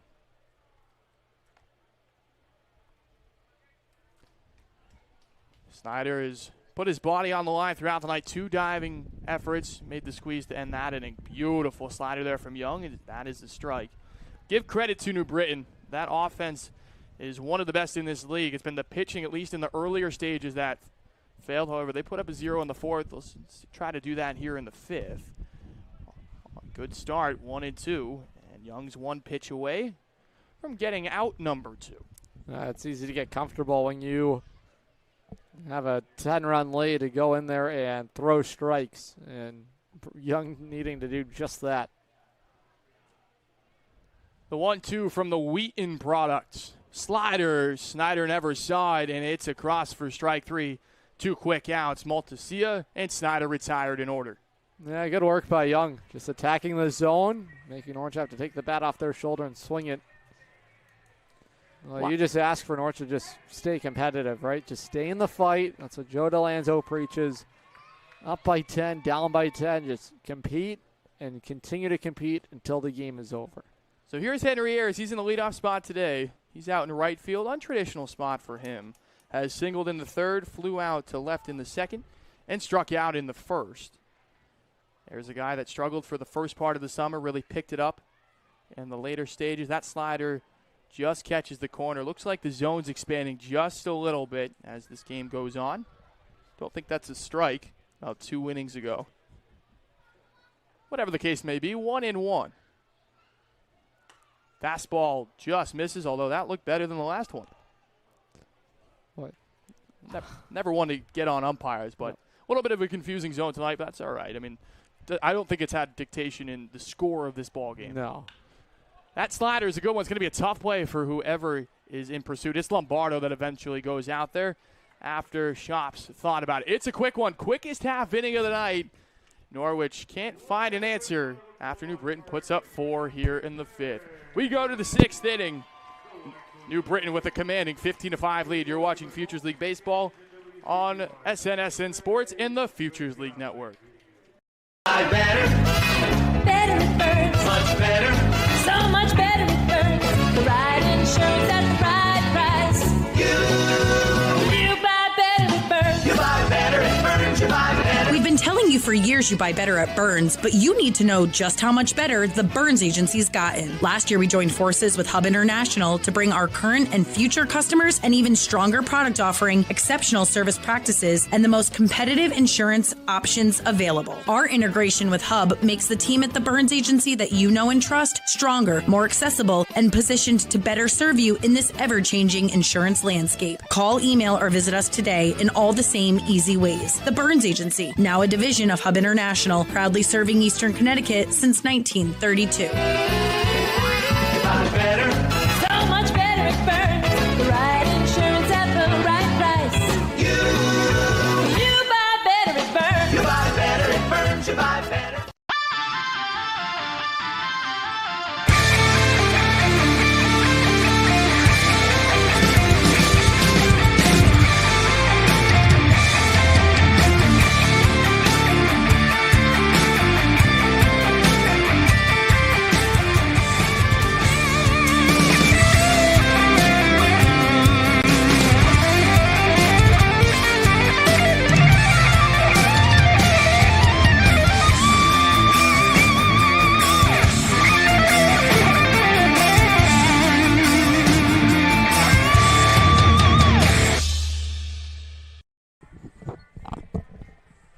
Welcome back to Dodd Stadium. The lopsided scoreboard makes Norwich push a button you never want to push. It is now 15-5, and your everyday center fielder, David Pengel, the Northeastern product, is taking the mound.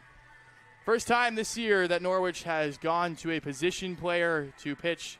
I mean, you're just kind of at the point in the year where you got to get all your guys rested for the postseason. Sure do. But this is a guy you are going to need to play a ton in the postseason. But Pengel, a guy that did pitch in high school. Pitched in high school, fastball, slider, occasional changeup.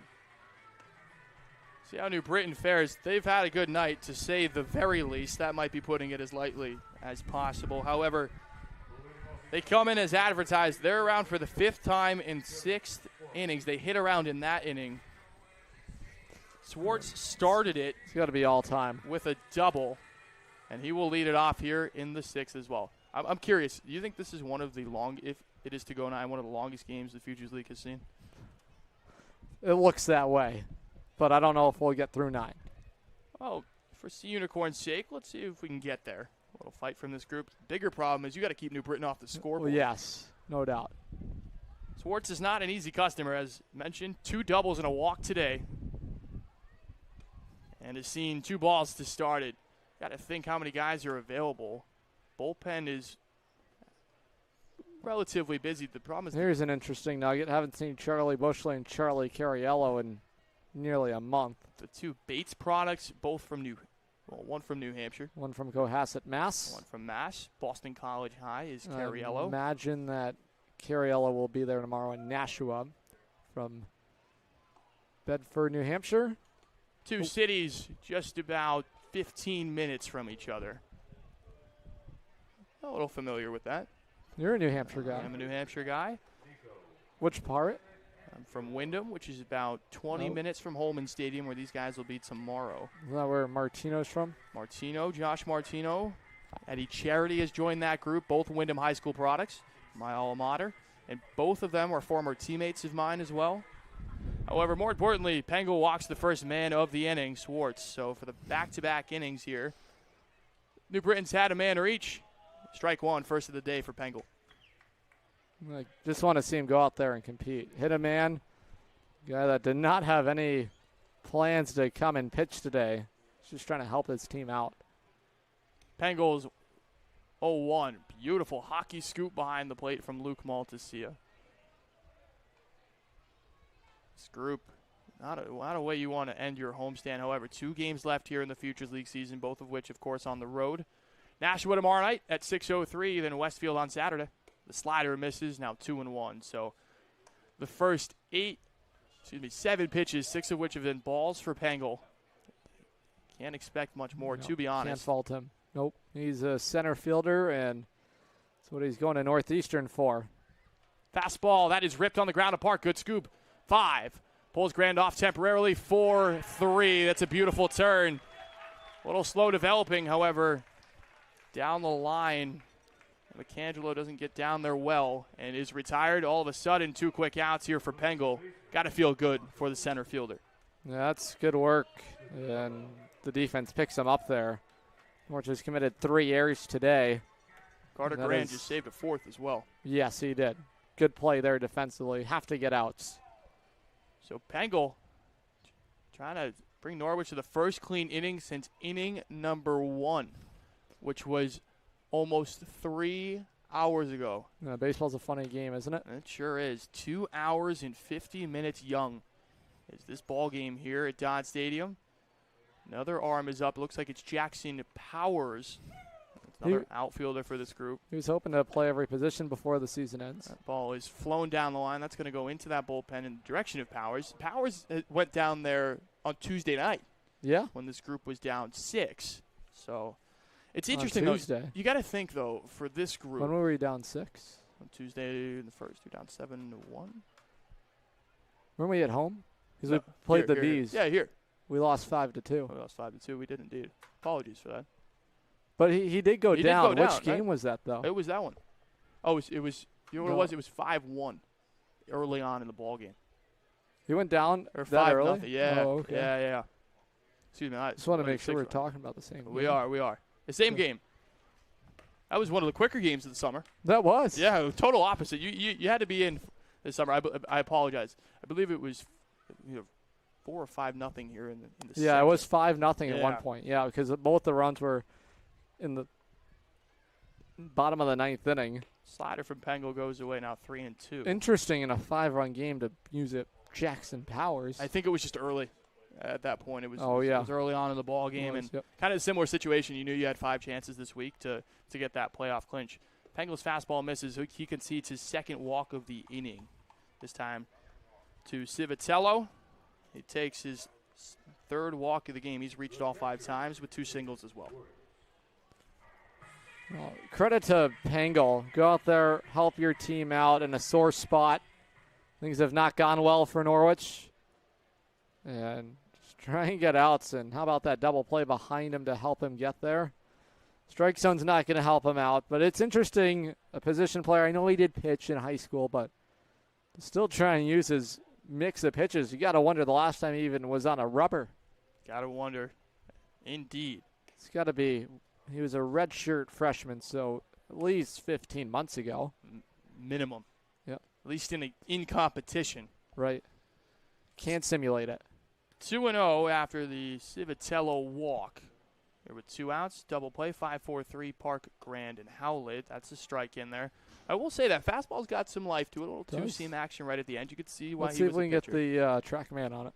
All right. Lakers off to the TrackMan. 2 balls and a strike. To Wirtz, that's popped up out of play. Wirtz done a really good job behind the plate for this group. And leadership, got to think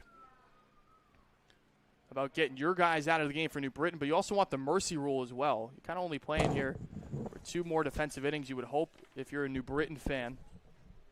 2 balls, 2 strikes. Civitello leads from first base. 84. Fastball. 84.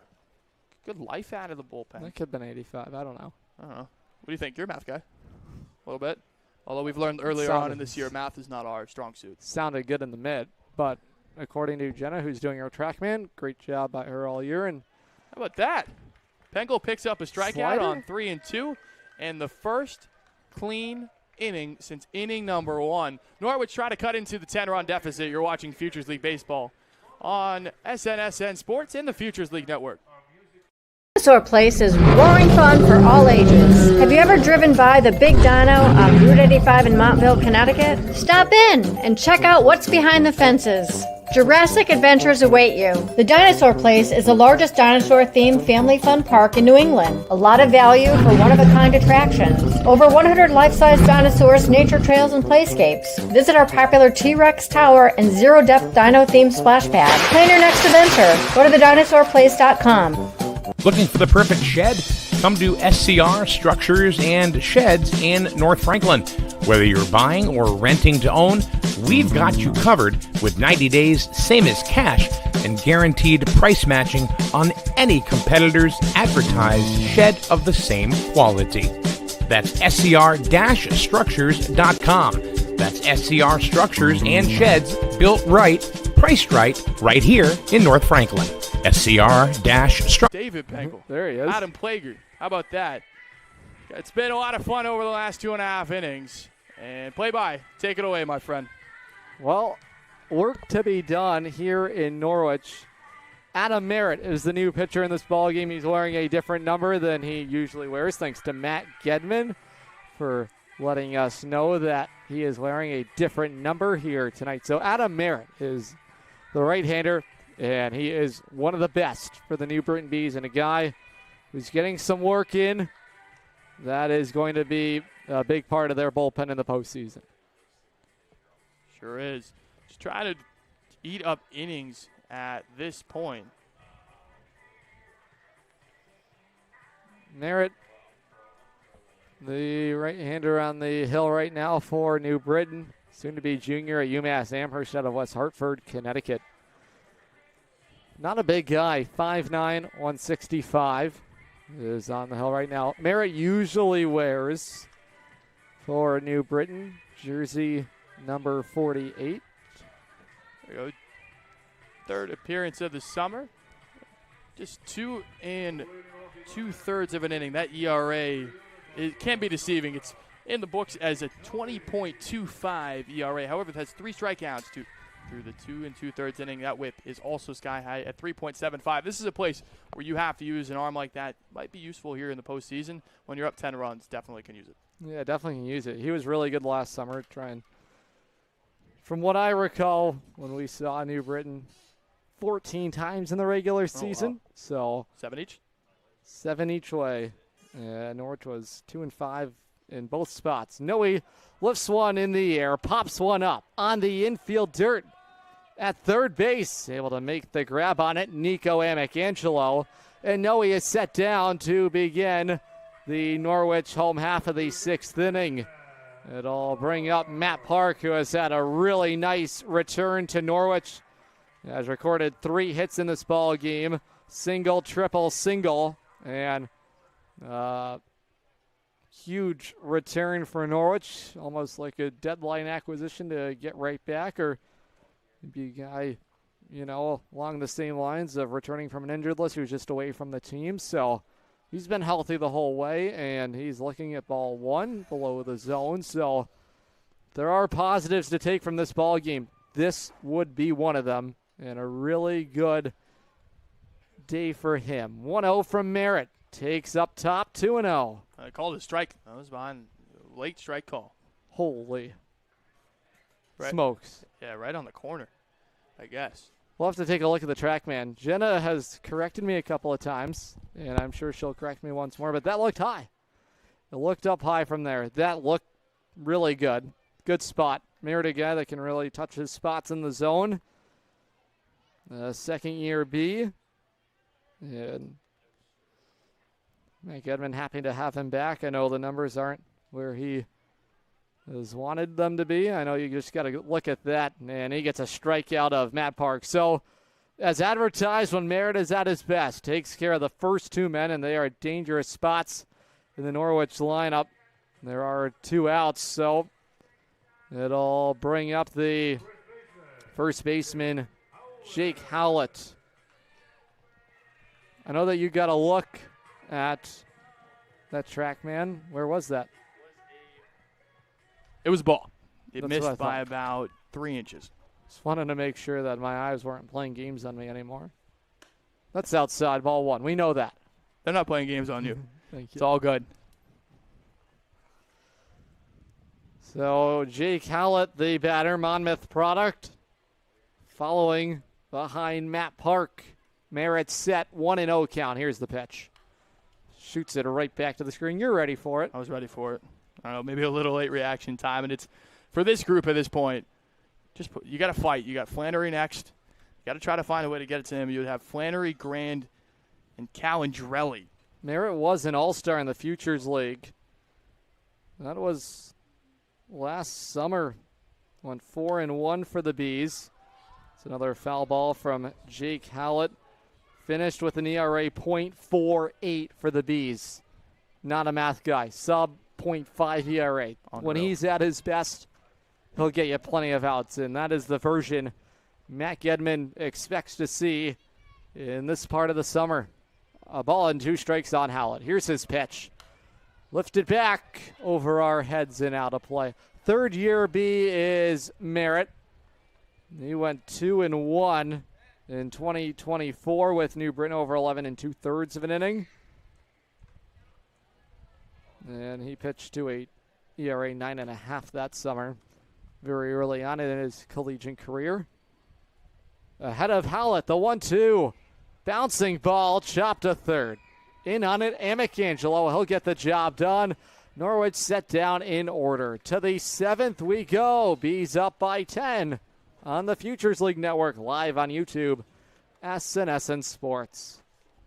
Unicorn fans, want to watch the Sea Unicorns like a VIP?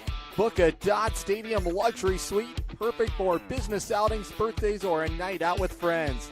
Enjoy indoor and outdoor seating, a flat screen TV, your own private server, and the option to pre-order from our catering menu, all while catching every pitch in comfort.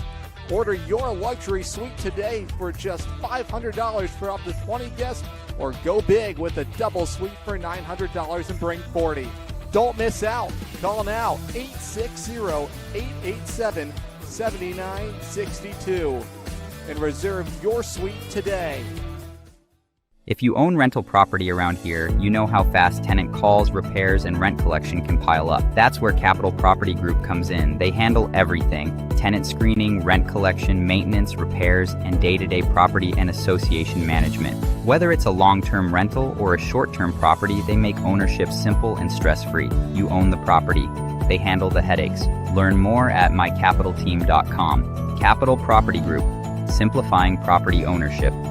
We're really looking forward to the possibility of working together. Absolutely. We believe this could be a great partner. From one positional to another. Left field now, it's Jackson Powers. That's where we usually see him. David Pengel delivered a scoreless inning. If you're wondering what his stats are this summer on the rubber, 0 innings pitched, 0 wins, 0 losses, and his ERA untouched, 0.00. How does that sound for a man entering in a 10-run ball game? Sounds pretty good. This group already had one position player put up a 0 on the board. Why not bad. 2? Why not 2, right? Tough lineup. Tough part of the lineup, I should say, to do it in. Logo 9-1-2, Shops, Cuja, Lombardo are scheduled. We'll see if they all hit. We'll see who they stick with here. Grady Shops will start it out. Cuja is on deck. Looks like he'll bat. 7th inning, 15-5 Bees. The pitch. Inside ball 1.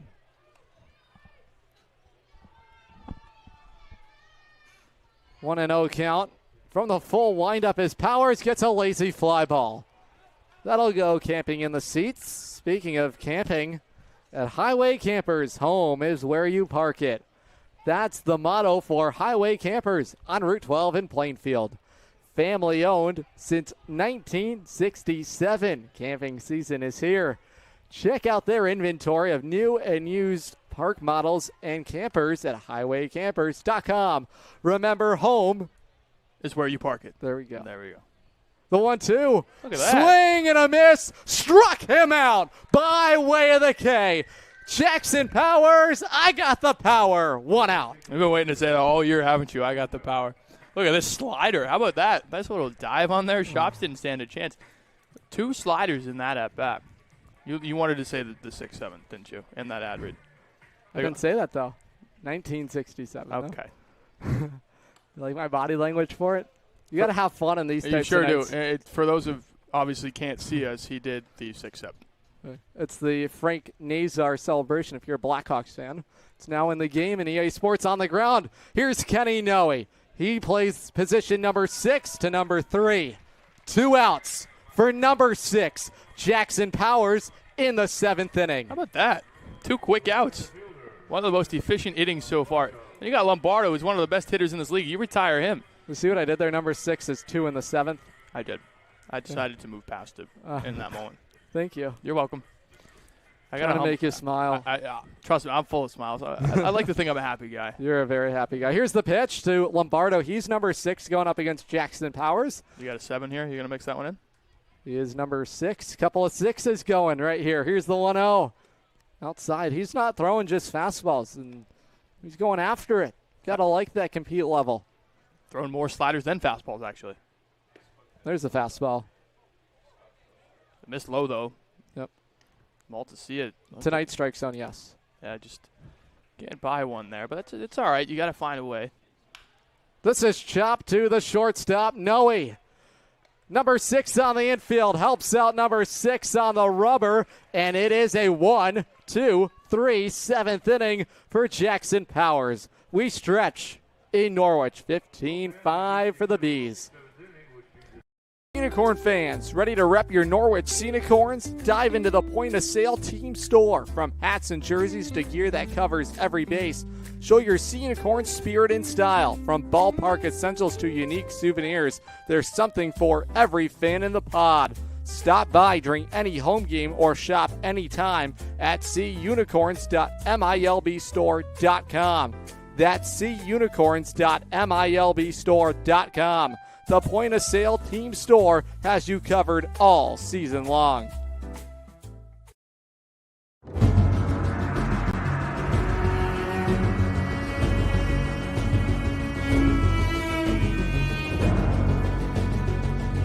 The middle, Irizarry charging in, fires to first, no-hitter tonight for Hector Alejandro. The Norwich Sea Unicorns are back-to-back future league champions. Turning around third, coming home to score is Fiataroni. Say goodnight to the Bees. Bryce Detweiler calls game in the 12th inning. Walsh charges in. He snaps it across the diamond. Say goodnight to the Bees. 3 straight championships in the Rose City. We're throwing out the t-shirts tonight. Thursday at Dodd Stadium. And why not be a part of the fun? Go SeaUnicorns.com for all of your promotional information. There's a new arm in this ball game. How about we meet him? The new right-hander out of Sacred Heart, Matthew Shea. Logan, what do we know about number 3 in the black and gold? 10 appearances on the year for Matthew Shea, 1-1 with a 6.35 ERA. 17 innings, 14 strikeouts. The whip is the problem. It's up at 1.59. Can be used as a two-way as well. Plager having a good time up here, hitting the Cotton Eye Joe. Got to have some fun here. If you are any fan, of course. Last appearance for Mr. Shea, July 26th versus the Westfield Starfires. Had 2 innings pitched, minimal damage, just 1 strikeout. Sean Flannery, the traditional closer for this ball club. Now in the DH spot is a two-way. We'll start it. Carter Grant and then Paul Calandrelli all scheduled to hit. And trying to push this thing an extra frame. New Britain can throw up a 0 here. Let's go another. Sean Flannery. For our Unicorn fans, he has a hit, and he is the closer. Takes the high heat, 1-0. Flannery first hit for Norwich this summer, which is great. Yes. They're able to find one right up the middle. UConn will like that. Sure will. He's hoping to have two-way plans there. You can mash too. he took a big cut. 1-1. A lot of movement up top from Shea. He's going to use the sinker. He's going to use a little bit of two-seam run. Everything is going to be moving, especially towards all 3 right-handed hitters scheduled to hit. 5 runs on 8 hits, 3 errors. Flannery tied up. Holy. What a offering from Matt Shea. Another one of those second-year Bs. The right-hander on the hill, hoping to work a scoreless 7th inning and end the ball game here and make it back-to-back Mercy Rule wins for New Britain. The 1-2. Big breaking ball. Missed 2-2.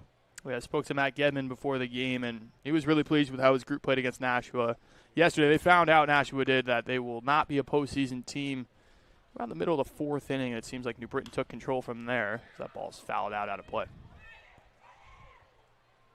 Shea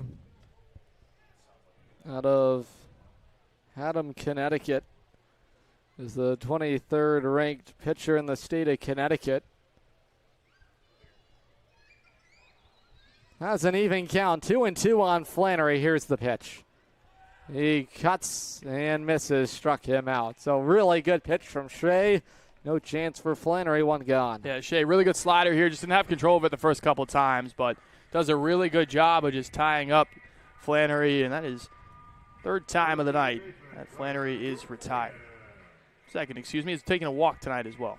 Shea attending Westminster High School with his travel ball with the MVP steal. That was an MVP pitch by him. Sure was. 1 out. Here's Grant. Takes at the top of the zone, strike 1. That was a good pitch. That would normally be called a strike all summer, but with today's zone, surprising call. Here's the 0-1. That's not near the zone, 1-1. It's not. And that's the thing. Can that slider be around the zone for Shea? He's a young kid, and that has been the pitch. You know, the fastball is electric, as we've mentioned, but it's about the slider being able to be effective as well. Would you let C.J. Nolan hit against him? Let a couple Pioneers go toe-to-toe here? I don't see why not. With Calendrelli scheduled next, maybe make a little substitution for fun. Why not? How about 7 stolen bases between the 2 ball games yesterday for C.J.? Sure, why not? Top 5 in the Futures League in stolen bases. I think he's going to be off his feet the whole day. Here's the 1-2. That almost got Grand. It's 2-2. That's where the slider comes in. It sometimes just doesn't spin, and it's all a byproduct of your fingers being separated on the baseball. You want to have them out here. When they get wild, you have them too close. Can't get enough spin. See what Shea wants to do on 2-2. He gets a wave and a miss. Struck out Grand. Back-to-back punch-outs. And Norwich down to their final out here with the score holding at 15-5. Calendrelli has had a good day. Found a way to rip a double. And eventually came around to score and is struck out in a hard ground ball to third base and grounded into a double play.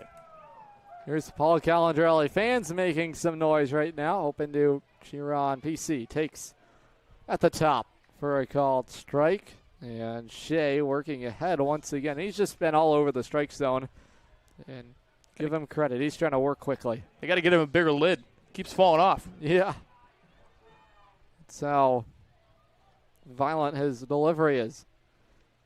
See what he's got on 0-1. The lid stays on, and Norwich down to their final strike of the ball game.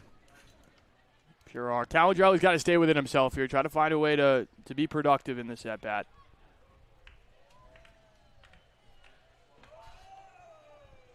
Two-strike count on Paul Calendrelli. The pitch home from Shea takes ball 1. Fans, Griswold Pride. Pride stands for the partnership to reduce the influence of drugs for everyone. Check out their Facebook page for information. That's Griswold Pride. On a 1-2 pitch in the air, lazy pop-up. In center field, it's going to be the right fielder, Olander, to end the ball game. Back-to-back Mercy Rule wins for New Britain. And they take this one 15-5 here at Dodd Stadium to close out the regular season schedule at Dodd Stadium. Take a break, step aside. We'll wrap it up right after this. Better with Burns. Much better. So much better with Burns. The right insurance at the right price. You buy better for years you buy better at Burns, but you need to know just how much better the Burns Agency's gotten. Last year, we joined forces with Hub International to bring our current and future customers an even stronger product offering, exceptional service practices, and the most competitive insurance options available. Our integration with Hub makes the team at the Burns Agency that you know and trust stronger, more accessible, and positioned to better serve you in this ever-changing insurance landscape. Call, email, or visit us today in all the same easy ways. The Burns Agency, now a division of Hub International, proudly serving Eastern Connecticut since 1932. Better. So much better at Burns. The right insurance at the right price. You buy better at Burns. You buy better at Burns. You buy better.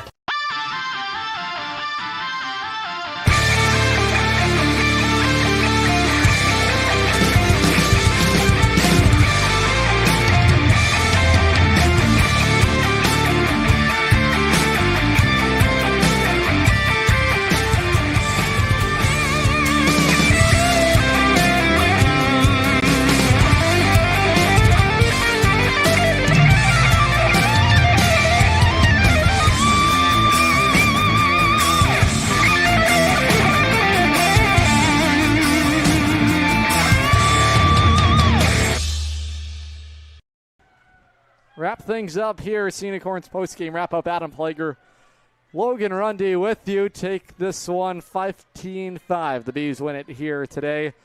And a real tough way to go out here at Dodd Stadium on this Thursday night. It started off nice for Norwich. Scored the game's first run. There was lots of wildness in this ball game. And maybe the longest first inning between Michael Zalankanskas and Tommy Connolly, which Big Z did win. It was 1-0 Norwich. And then all of a sudden the wheels just really became unglued here today. Big hit tonight comes from Matt Park. It's our DB1. Feeling electric. Play of the game. He had a really nice day. Yeah, what a return from Matt Park. One of the bright spots you can take away from this ball game. A multitude of hits. This triple into the gap here. You thought he was going to stop at second base. He continues to motor it on to third base. Really good sign for a group that really needed a spark today. No doubt about it. So this is a game, I would imagine. You say, let's forget about it. Back to work tomorrow in Nashua. How do you get ready for that one? You just got to turn the page. Obviously, it's a tough way to go out at home. And the good news is, in some situations, this game didn't go, 4.5 hours like it was planning on going, right? You didn't use all the arms. You brought in a couple of positional players to kind of save the bulk of your bullpen. That's good news. The offense, of course, was not at full strength today. However, they still put up 5 runs. You got to take some positives out of this game for this group, especially at this time of the year. This is a time of the year where you're going to have some momentum going into the postseason. You're lucky this is not the final game of the year. Of course, it is here at home. But you got 2 great chances tomorrow and on Saturday against teams that are non-playoff teams to get yourself on a good note to end the year. Let's take a look at our out-of-town scoreboard here today. And the Worcester Bravehearts were defeated in 6 innings today in Vermont. I would imagine that game was cut short due to weather. And the Nashua Silver Knights took down the Westfield Starfires 5-4. So the Bees get the best of Norwich, and they took all 5 games here at Dodd Stadium. As things currently stand, that is Norwich's current first-round opponent. Still a couple more games to go in the regular season. Would imagine Garrett Garbinski would get the baseball in Game 1 to try and set the tone. Walk me through a strategy against New Britain, and then we'll get into the specifics against Vermont. Yeah, New Britain provides all types of challenges. Obviously, you saw them twice this week. You wanted to beat them both times. Garbinski got the best of you on Tuesday night. The offense got you on this night here on Thursday. It's a 3-headed monster. It's base running, it's pitching, and it's hitting. It's one of the best teams in this league for a reason. They're very experienced. They got great pitching. They have 3 great starters that are lined up if it were to go 3 games next week. It's a big challenge. However, you just can't let that get into your head. This is a whole new season. Come the postseason next week, you got to find different ways to learn from this one and move on. I imagine a big factor in this ball game, no Bayer, no Powers, no Pengel, no Fiataroni. They make a big difference.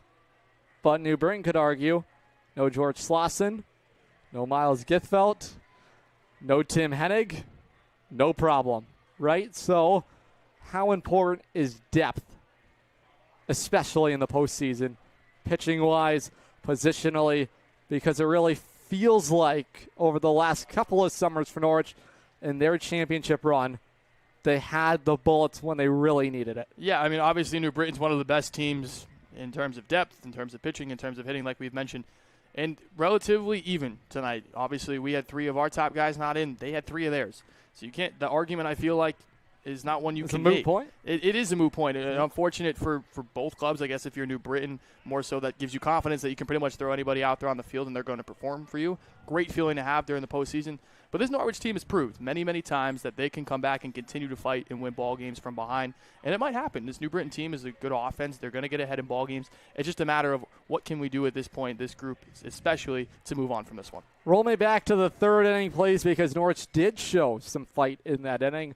Put 4 runs up on the board in a ball game in which they trailed 8-1. And they did not roll over in that moment. No, they didn't, and it came with a bulk of hits. Usually it's a lot of walks and a combination of hits sprinkled in there. This time it was a lot of hits. A couple of walks were, of course, issued, but it's a good sign. This team, the offense is still there. You still put 5 up against a good pitching staff. Got to get a good momentum shift here tomorrow and on Friday against Nashua, a team you've played better against lately, and Westfield, a team you've dominated all summer. Any concern from the control issues for Norwich altogether? It started with Michael Zalankantskis. He did 35 pitches. He did strike out the side. He did walk 3 guys. Did not allow any runs. This is his last outing before the postseason. What do you take away from that kind of outing? I think it is a good challenge for him. And maybe, honestly, better that he had to really fight and find a way against the Bees offense. It may be a good lesson to learn. That could be the team he sees in round 1. Yeah, it really can be. And again, it's all about learning, whether it's here in the season. But this league is all about learning. We call it the Futures League for a reason. It's developmental for everybody involved. So especially for these guys, it's all about learning here. Tonight, it took you 35 pitches to get through 1 inning. Okay, what went wrong? What can I do to fix that mechanically, mentally? And from there, you take the lessons, you bring them into the postseason, and you hopefully continue to have another good start. Let's talk about the other team going to the postseason. At the top of the bracket that Norwich could challenge in round 1, the Vermont Lake Monsters, and they have been the best team in the Futures League all summer long. We'll start with Brian Richmond, and I think he embodies what they are about. Play the game disciplined, you play it hard, you see a lot of pitches, and you wear out your opponent until you drag them down with you. That's the style for Matt Fincher. The length of the ball game, like we saw tonight, is really emblematic of Lake Monster baseball. It seems like you get into a marathon when you play them. You sure do, and everybody knows here in this Futures League, from our trainers all the way up to the fans, that this Vermont team is going to play slow. And they do what New Britain did tonight. They kind of peruse you to sleep a little bit. They're trying to get you into long ball games, score a bunch of runs, but keep you around a little bit to just deliver that final blow. It's going to be hard, no doubt about it, for either of these groups, whether it's New Britain, whether it's Vermont. You can't focus on that if you're Norwich. You got to go win 2 this week. No doubt about that. Let's get you set for tomorrow night in Nashua at Holman Stadium. Norwich has really figured it out against the Silver Knights. Norwich yet to name a starter for tomorrow's ball game. What are the habits you want them to build going into that game, and more importantly, bounce back? Yeah, with no name starter, I'm thinking this is more of a bullpen style game. Maybe similar to what we saw tonight. We saw Zalankantskis. I'm sure managers that get your wanted him to go 2 or 3 innings. Got one out of him, keep the pitch count low.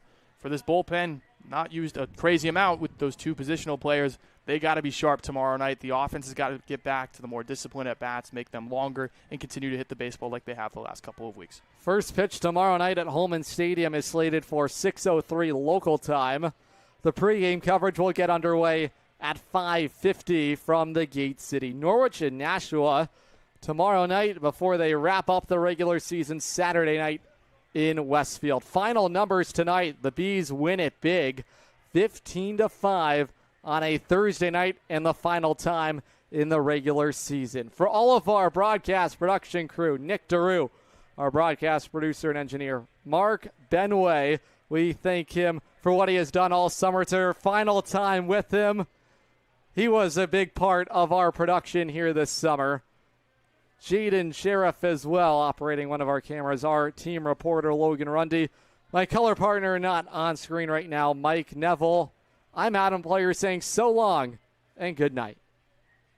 Dinosaur Place is roaring fun for all ages. Have you ever driven by the Big Dino on Route 85 in Montville, Connecticut? Stop in and check out what's behind the fences. Jurassic adventures await you. The Dinosaur Place is the largest dinosaur-themed family fun park in New England. A lot of value for one-of-a-kind attractions. Over 100 life-size dinosaurs, nature trails, and playscapes. Visit our popular T-Rex Tower and zero-depth dino-themed splash pad. Plan your next adventure. Go to thedinosaurplace.com.